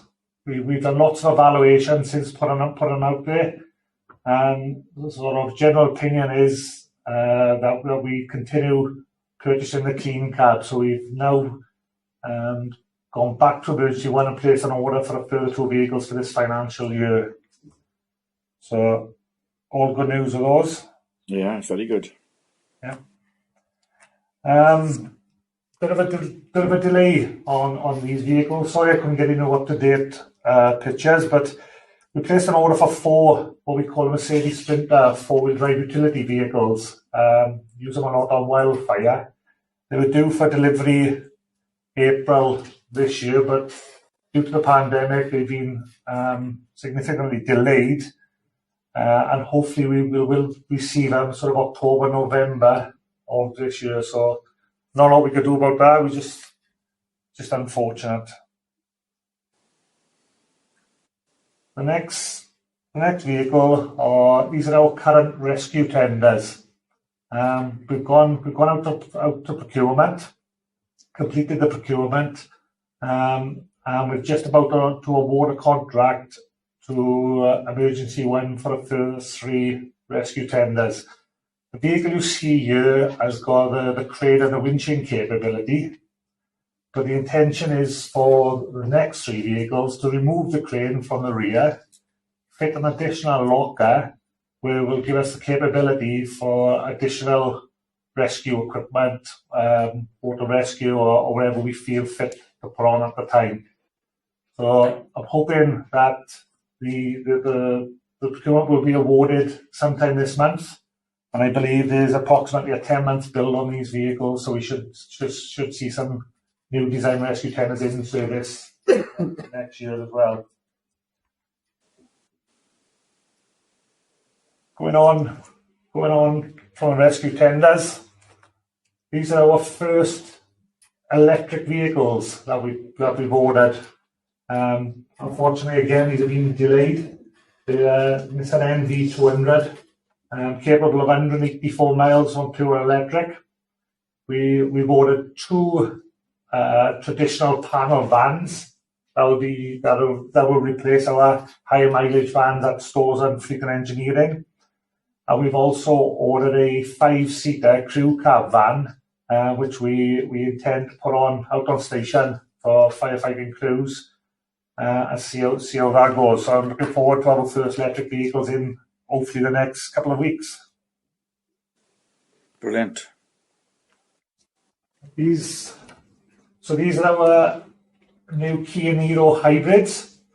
We didn't have the infrastructure at the time to order new electric vehicles, so we went for the next best thing. So we replaced 6 10-year-old Ford Focus 2-litre diesels with a new Kia Nero 1.6 hybrid, capable of 60 to 65 miles to the gallon, and a significant reduction in carbon emissions as well.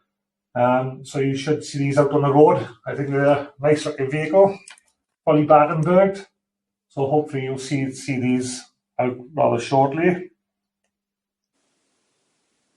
I think that's it for what I've got for the presentation on that. Moving on to Moving on to electric vehicles, since we've written this report, we've had, obviously from myself, which is very thankful, permission to implement the electric infrastructure. So within the next couple of weeks, we intend to get the quotations to replace the 22 pool vehicles with fully electric, hopefully sort of January, February of 2021. So that's it for me. Thank you very much. I'm happy to answer any questions. That's brilliant. Are you ready? Right. Does anybody want to go first before I don't want to monopolise this? Does anybody want to go before I do? Because this is my forte, Chris will well know. You the expert. With all the electrical vehicles we're buying, and we've heard about the charging points, that's the most important bit through the stations and the headquarters.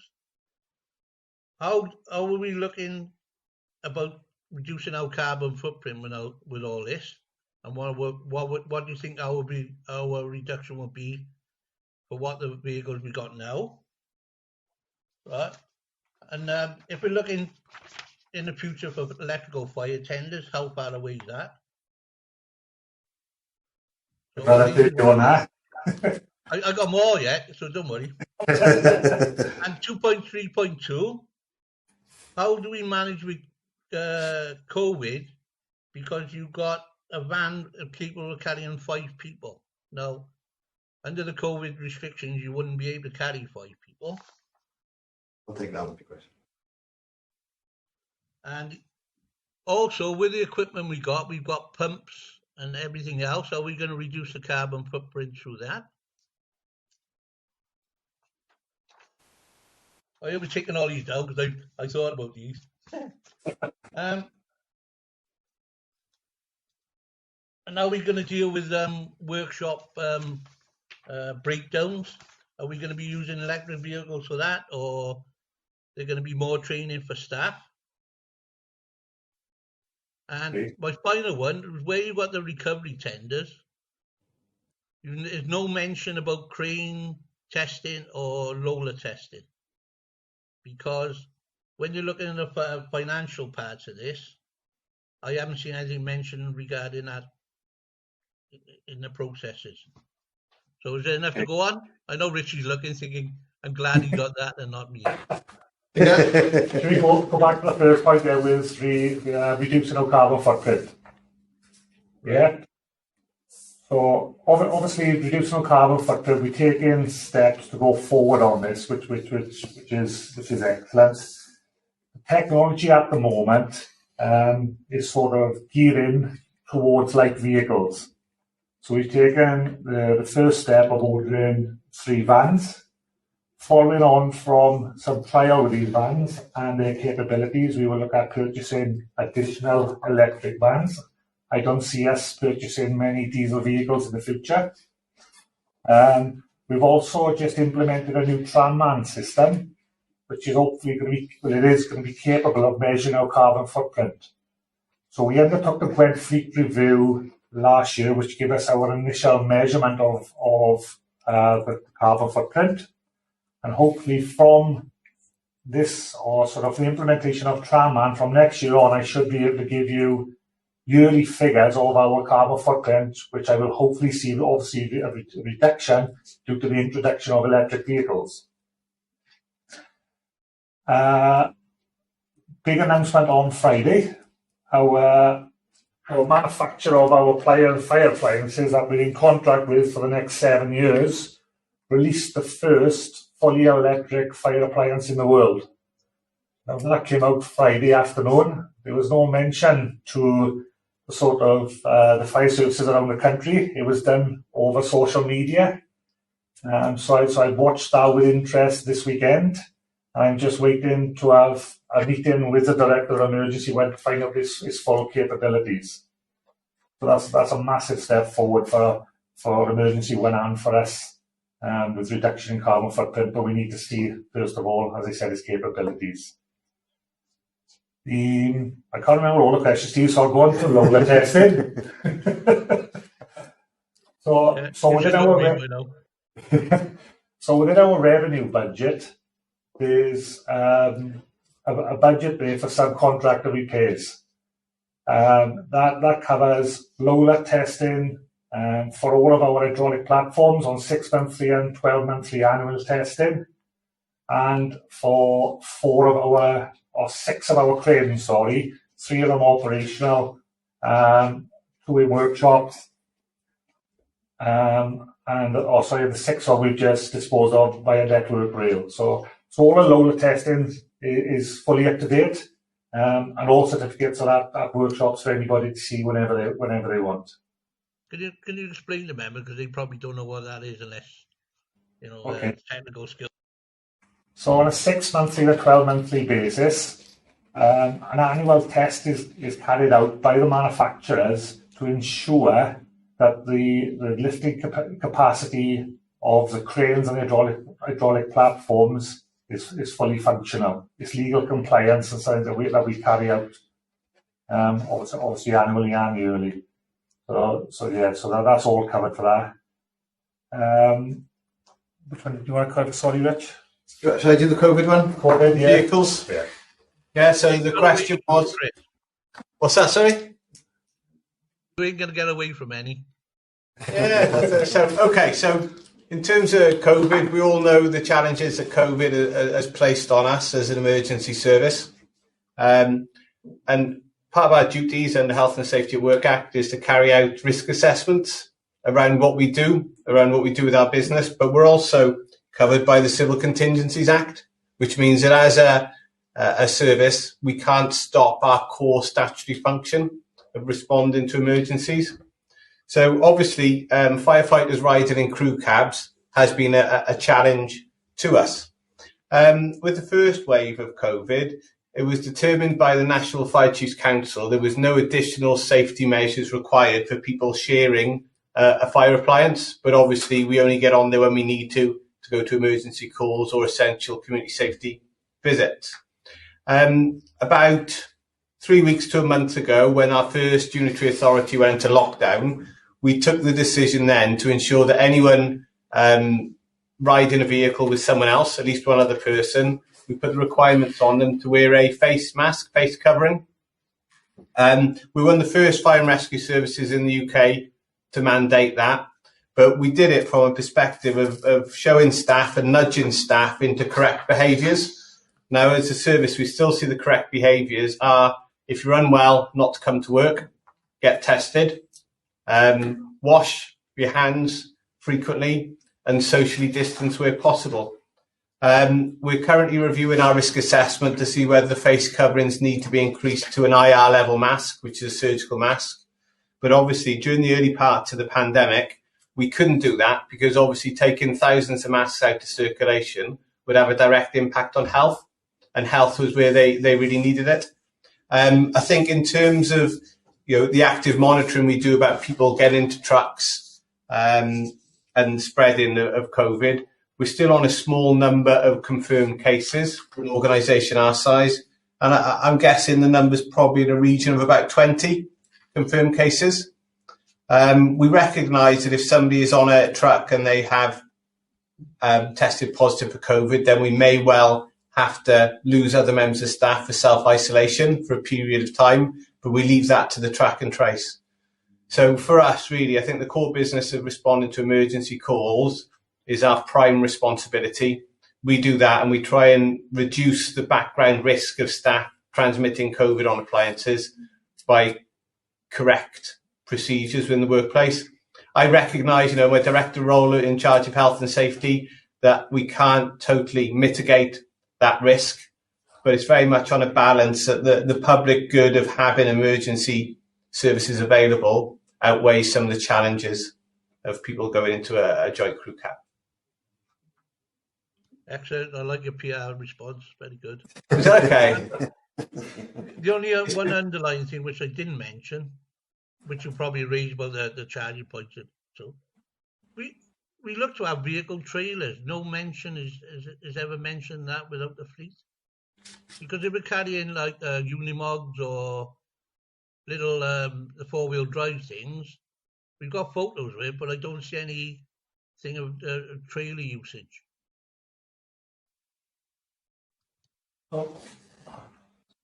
So with regards the Polarises and our wildfire fighting capability, whenever obviously there's a call for wildfire, the trailer is connected to the Land Rover, so it responds every time there's a call.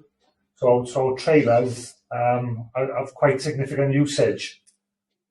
So say again, they're repaired and maintained under exactly the same procedures as a frontline appliance. Okay, did that answer your question? Sorry. The only reason they won't mention any of the reports about renewal or anything like that, because I seen on page 52 you've got a photo of like a Unimog, the little Polaris, but you've got trailers. And my concern is, I won't tell you. Well, I will tell you. Whoever's loaded that has loaded it wrong, right? But it's not secured properly and it's not loaded, strapped down at the front. Anyway, but the reason is you've got a trailer there, so you must have more than one trailer. There must be a few trailers, but I've never seen any reports about the trailers you actually, hold in the service.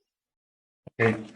So with regards reports for the trailers, when we initially went out for the wildfire procurement back in 2009, they were part of that procurement.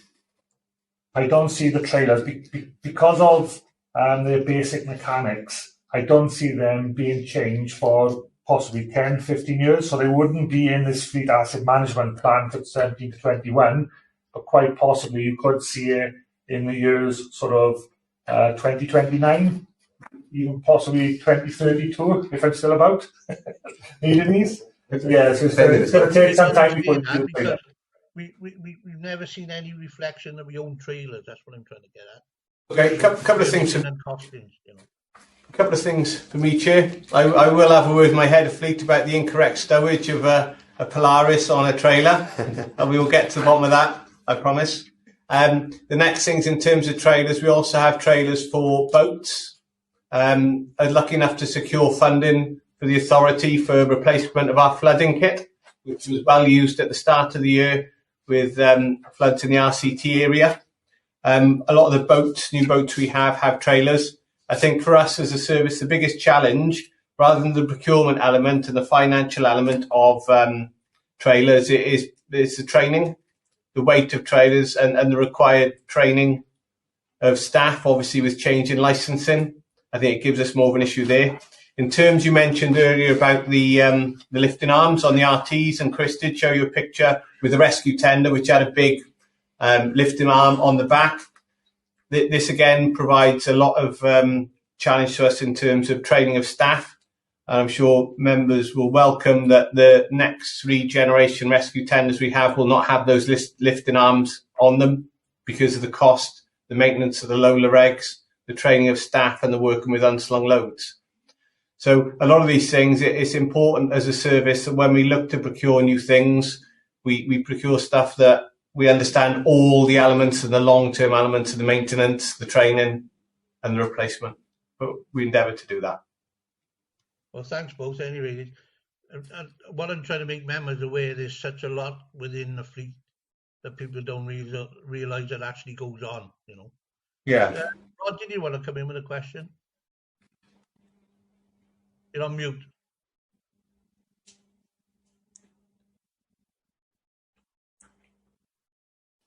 No, can't get there.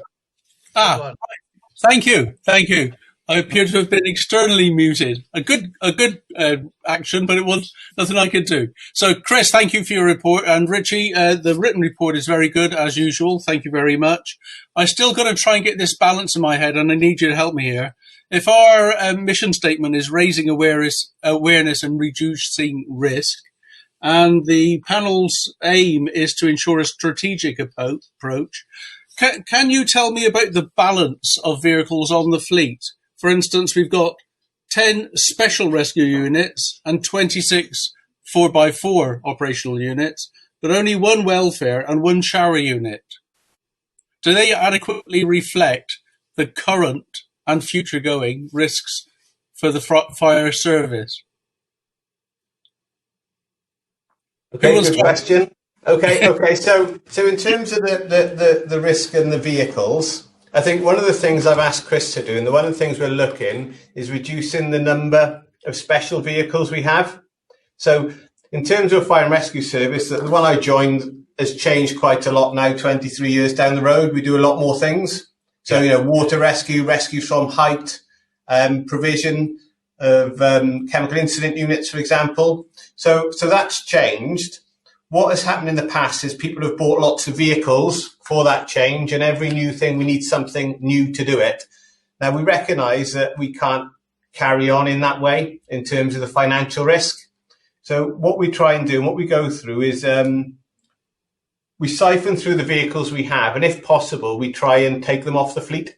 So we have a fleet that is small as possible, responsive, but does what we need in order to satisfy our duties under the Health and Safety Work Act. So types of vehicles we've dropped off, including hose layers.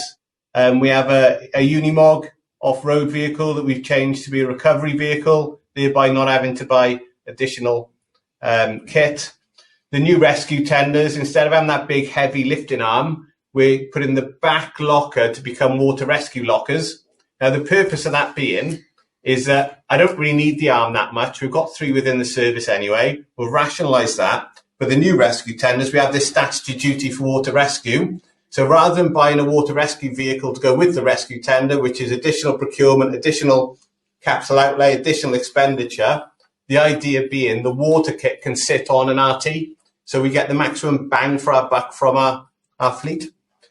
You're right, in terms of welfare, there are equalities issues around firefighters being on a mountainside for numbers of hours or an protracted incident, and the provision of toileting and shower facility is very problematic, and we've tried lots of different ways of doing this.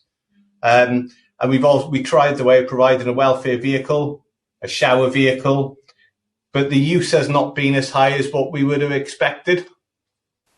So obviously, when we buy that vehicle, we've got to replace it, we've got to crew it, and that all adds to the cost. So I think I'm right in saying the shower vehicle, Chris, is being taken off. Disposed of, yeah. That's been disposed of. That's gone now. So there's no requirement to spend 100,000 on a new shower. We try and use the localities, the stations where we can. The toileting facilities, obviously, because we have a more diverse workforce, is still a challenge for us. How do we overcome that now, Chris? We have one welfare vehicle, but that's based on the number of incidents we have. And it carries both male and female toilets on there. Yeah, so that carries toileting facilities for us. Yeah. But it's that balance. In terms of the vehicles, one of the things that I will say, we have a lot, we try and get 15 years out of a water ladder because they cost £250,000.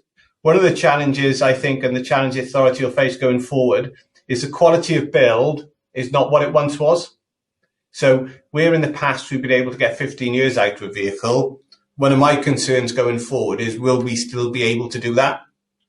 Some services work on an average, I think that gives our average of 7, but a maximum of 15. A lot of services operate on a 12-year cycle. So we actually string out an extra 3 years from our vehicles, but in those last 3 years, there's massive risks. Yeah, and costs. Yeah. Yeah. In terms of aerials, again, these are high cost items. And what we do is we continue to do a special appliance review to look at how many we actually need. So in terms of fire appliances, they do 95% of the work. They're what we require. Some of the specials we have, we do special reviews to see how often we use them. Can we get away with less? Can we have a longer lag time for one of these to come? Because fire crews themselves are higher trained, they've got more kit on them. And this is a continuous cycle that links your point to Chris earlier about how is your risk profile changing and how is your finance changing. Yeah. And what we try and do is get on top of it by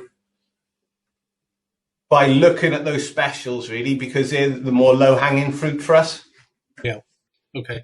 Thank you. It's anecdotally, you've told me exactly what I was aiming for, really. I just think because the report is a snapshot in time, we missed that detail. So we don't know from that one table on page 56 how that screenshot, if you like, has changed over the years. Yeah. So what you're doing is exactly what I would expect you to do, and thank you. But I couldn't see it reflected in the report. So thank you for what you've said. Yeah, that's okay. Another one of interest is obviously interesting to me anyway, the bulk water carriers, because the hydrant network within South Wales was based around Victorian times. Yeah. And with the lower pressure in the mains, because we don't want leakage from water mains, we've had to invest more in bulk water carriers. So that will provide a supply of water for a firefighter. The other thing that jumps out at what we'll see is when they say SIUs, they're generally talking about water rescue units. So with the change, with the flooding, I think we all expect there to be more flooding going forward, no matter what we do with climate change. And that kind of change in our provision, hopefully you should see it coming through the fleet if we're doing our role right strategically and looking at what the emergent needs are. Yeah. And I think I can see it, but yeah, it is beneficial to bring out that wider story. So why are we changing? Yeah. Okay. Thanks very much. Thanks, Richie. Thanks, Chris. Yeah. Richie, you're right about the build quality. I totally agree. Val, did you want to come in? Only a very brief one, please. There's a reference to the Hampshire Fire and Rescue Service. We've been working in collaboration with them. I was just intrigued as to whether they're an independent fire authority, or do they work within Hampshire County Council or whatever? Councillor Smith, Hampshire are a fire authority like ours, I believe. In their own right. Thank you very much. Yeah. Thank you. Any other questions? I think they've sweated a bit this morning. Councillor Brown? Yes, just a quick one. Yeah, thank you very much for the presentation. You obviously showed some hybrid vehicles, but also some new electrical. I suppose they looked a little bit like commercial vans. So I just wondered how they were used, whether they were mainly used for transporting people or equipment or both. Because I wasn't quite sure how they would be actually used in the service. Thank you. Yeah, so one of the challenges for us as a service is from the emergency service side of things, we can't be caught short. So we won't take on the technology unless it will work and prove, because people can't be waiting at a house fire for a vehicle to come. So unless we're totally comfortable with everything we've got, we will take the resilient option rather than the environmental option at this point in time.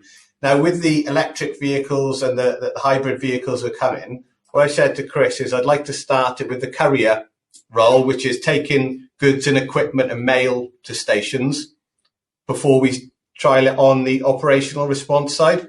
Because obviously, if a courier doesn't provide their delivery to a station in a given day, that's not time and safety critical.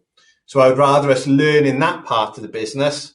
And then when the technology becomes available in the emergency service side of the business, we then employ those techniques there.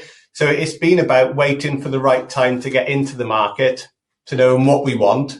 So what we'll hopefully see by the vans is we'll see an improvement in our infrastructure. We'll see a learning in how we work with electric vehicles, because electric vehicles require charging. They're not as quick as just filling up in our local stations. And then what our vision is, so to plan a transition across. And in reality, that transition could be 10 to 15 years. Oh, so it's a type of pilot then, in a sense. Yeah, it's learning. It starts off by reducing our carbon emissions straight away. It shows what we're doing. So some of the light vehicles we use, a lot of the light vehicles won't be for safety critical purposes. So if you have to charge it for an hour and a half, that doesn't mean it's then off the run. But what I've done, so our critical functions stay diesel and petrol or hybrid until a point we're comfortable with what we've got. Yeah, that's fine. I just wasn't quite sure how that vehicle would be used, but I think you've explained that. Thank you. Couriers, because they tend to do quite a lot of the mileage. So one of the biggest bangs for our bucks we can have is to learn on a high mileage vehicle that's in a non-safety critical environment. Yeah, okay, thank you. Yeah, excellent. Thanks for that. Any other questions for Chris or Richard? Val? Quick one. It's for Chris, probably. The reference to procurement. Do we still need to go through the EU? Short answer, yes. procurement regs, yeah, all the EU procurement regs are still relevant at the moment. The transition will be over to, the transition in plan is that all the regulations will still stay the same, albeit they'll transition over to UK regulations. But there'll be very little difference in the regulations in the interim period. So when does that occur? All right, that's fine. Yeah, I can't put an exact date on it, but yeah, the transition is that they'll basically stay the same with just the titles changing, and then a longer term plan look at the changes to the procurement regulations. Jay, can I come in again on this one? Yeah, go on. Just for members' background, I lead the Welsh fleet for the three services, and Chris sits on that transport officer group with me. Part of the procurement here was done quite unusually on an 8-year cycle. It was the first one in the UK to go that long because of the lack of bodybuilders in the market and the potential to make their business better and our business better and work collaboratively across the three services. We took a step to go beyond the normal 4 years procurement, although we have a break point to take it up to 8, which would give them some certainty. And that certainty we've given the bodybuilders has been repaid back to us in very effective prices. So we're expecting quite a big jump in terms of vehicle build pricing this last year. But by signing up for that longer period, we've saved quite a lot of money. What would you say in the regional, Chris? It was £12,000 per appliance. £12,000 per appliance.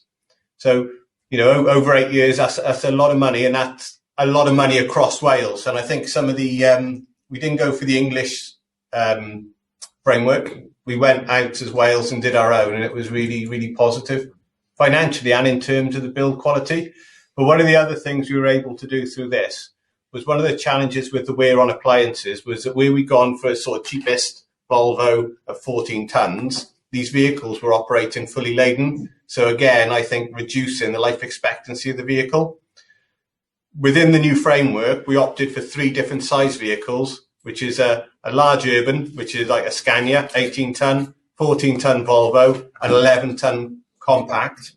Now, what that's enabled us to do is to get the right size vehicle for the station, but also to get a vehicle that we think has a better chance of surviving for longer, again, reducing the lifetime costs of the asset.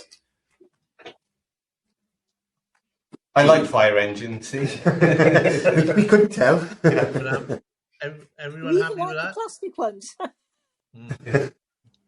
Well, any other questions for Chris? No, or no? Well, I'd like to thank you too, because it's a good report, and I read it right through, so I'm lucky I got the knowledge where other members haven't. The recommendation. Sorry. Councillor Drake was signalling earlier, so I'm not sure if there was a query there. I can't see it on my screen. I can't. Oh, yeah. I was just going to go back on what Val said, because I read about that, about the European procurement registration. Yes, we're taking all this on board. To all these, because we got a lot of legislation has come through the EU, but I watch this space because I'm sure there'll be some cherry picking. Yeah, you're probably right. Let me make sure there's no one else, because, like I said, I can only see so many people on the screen. If everybody's happy, then we'll look at the recommendation. That members note the content of this document in support of the attached plan. So we're all happy with that? Yeah, excellent. So we move on to item 11, which is a review of the ICT strategy, budget and planning assumptions, and project overview and progress against the plan to include capital report. So, Chair, yeah. Chair, before it goes on to the report, I'm going to have to leave you now because I've got a meeting I've got to go into at 1 o'clock with my authority, okay? All right, thanks, Steve. Okay, thank you so much. See you all. Bye. Bye. Bye. Bye. Bye. Good afternoon. The report plus 3 attachments, which is the ICT strategy, a more detailed annual plan, and the capital plan. My intention is to take you through the report, and you can read the attachments at your leisure. The report provides some updates on key systems and key projects. The aim is always with the systems to maximise the use of these systems. The first one I'd like to throw in is the core HR system. Again, trying to maximise the use of that system, we're now introducing an e-recruitment module, which is going live this month and will be in time for the next full-time duty system recruitment. So for the reason for mentioning that is that obviously we normally send out a huge amount of paperwork to people. This will all be online. So again, trying to cut down our carbon footprint. The other system for people is the PDR Pro system. And for many years, the course management for this system was all put together on a set of spreadsheets. Obviously, going forward, we're trying to make it easier to manage. So we're now introducing a module that will take away those spreadsheets and will make life easier for the people putting these courses together. Again, maximising use of these systems. As was mentioned earlier by Chris, the Tranman system is now starting to be upgraded, and the intention is by the early part of next year, February, we should have that live. And there's a number of features and functionality as listed in the report. Operational intelligence, this is quite a big area, and we've got a long-term partnership with West Midlands Fire Service to provide us with a number of modules. The latest module that has gone live is the fire safety system. For a number of years, we've been looking at the new fire safety system, and the first part of that, called Ridge, which is about risk, identifying which buildings to go and visit, has gone live. And we're looking at later in the second phase, a number of workbooks, again, replacing an existing fire safety system that we've had since the late 90s. And the last system to mention is the finance system. This was upgraded earlier this year and is now live, but it again brings with it some feature and function enhancements. In terms of key projects that's worth mentioning, the first one is a multimedia equipment replacement project. This has been completed, but when we started to do this project, obviously COVID come along, and initially looking at only putting in a big screen in every station, 65-inch, putting in a multimedia computer, and whilst we were doing it, because of COVID, we then put video conferencing cameras because it was always built with that in mind. So at quite short notice, we amended the project. What that meant to my capital programme is where I planned to spend 120,000 doing the project, it went up to 155,000. But it was needed at the time. The second key project we're working on is mobile data terminals. The mobile data terminals was purchased by the Welsh Government, which is always a good thing. And we've now gone through a code of connection testing. The code of connection is where we've got to submit our system to the Home Office to make sure that they're happy that we can interoperate with Airwave. That's been completed, and we're now waiting on Airwave and a company called Telent, who are the installers, to start installing on our frontline appliances. One of the key developments that the mobile data terminals brings with it, the new ones, is the 4G capability. Currently, we've got them in the cabs, but they're very old and they use 3G. Third infrastructure project that's been completed is server replacement. When I'm talking about servers, I'm talking about these big pieces of tin that we keep in the server room downstairs. And whereas years ago, every server run one system, what now happens is one server will run 30 or 40 systems, all virtualized. So for me, it's very important that these are on 24/7 by 365, that we continually replace them every 5 years or 6 years in some instances, because of the fact we're not replacing hundreds of them now, we're only replacing a few. And they're currently being replaced. The next one is GPS repeaters on stations. Basically, as a fire engine leaves the station, the mobile data terminal tries to locate where it is. It locates the instant it's going to, and it can plan a route, very much like your sat nav. but because of the way that these work, when it leaves, it struggles to get that the positioning correctly. So what we're saying is, look, if we put a repeater on the station, they know exactly where they are all the time, and as it goes out the door, it knows exactly the position, rather than for 2 or 3 miles before it can get its position. And obviously, wireless LAN controller project, what that is doing is we use wireless an awful lot, just looking in this room with the number of computers here connected to Wi-Fi. We've had our existing infrastructure for Wi-Fi for a number of years.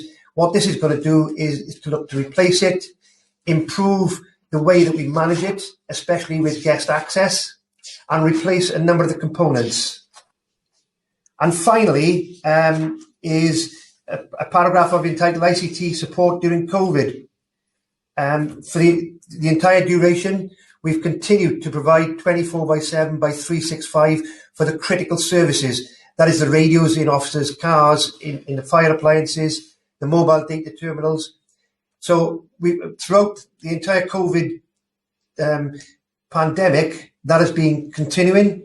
And also, during the time, we've also provided a service desk and ICT facilities and staff to support the activities of COVID, such as video conferencing and the additional equipment that's been purchased. I want to mention the additional equipment that's been purchased, because obviously we've tried to make our staff as agile as possible. When purchasing equipment, we do go to the Welsh Government and we do get 50% refunded. I'll stop at that point, and any questions? And I'm sure there are. Rod, do you want to come in first? Oh, well, thank you, Chair. Actually, you've answered my question before I had a chance to ask it. The COVID one, I wanted to know if you were getting support from Welsh Government for any new equipment, but you've answered that succinctly. Thank you. Thank you. Anyone else like to ask any questions? I can't see anybody. I've got one. What happens if it all fails? What's your backup? Paper. On a serious note, what we've got is we've got a server room downstairs at the NHQ with a load of equipment, but we've also got a secondary room down in Pontyclean Fire Station where we have our backup system, so our disaster recovery. So in the event of a loss of services in this building, whether it be someone digging up the road and cutting through cables, coming into this building, we've got 2 separate sets of cables actually coming from 2 different directions. One comes down from Tonopandi, one comes up from Lantrisant. So from a resilience point of view, we've tried to make this building as resilient as possible, but also we've got a second building that we've got services that can run there. And in terms of uptime then, it means that within a very short period of time, we can have all our key and critical services that are needed up and running. That's excellent, because I sit on another body, it's been attacked, and it's done tremendous damage, let me tell you. Yes. Yeah. Any other questions from any other members? Oh, sorry, Val, I can see your hand. No, it's not a question. It was just the jaunty way the officer said, well, I overspent by 35k, but so that's all right. Well handled. Right then, if everybody's happy, there's no more questions. The recommendation is members notice the contents of the report. So everyone's happy to note that? Excellent, thank you. Thank you. Right. If we move on to item 12 then, which is the forward work programme. Did you want to say anything on that? Yeah, I'll cover the forward work programme for you. So we can see that we've already got a number of items planned for January's meeting on the 18th of January. And just to advise you that I'll get this amended so that we can have the revised Scrutiny Committee reform proposal coming back to this group at that meeting. Excellent, thanks for that. Has any member got any questions regarding that, Josiah? No, I think it's pretty straightforward. I think you've got that nice easy one here, Sarah. The last item is item 13. Consider any items that the chairperson seems urgent. I've got nothing at all, unless there's anything anybody else wants to raise. And if not, that would be the end of the meeting. Thank you very much. Have a good day. Thank you. Thank you. Thank you.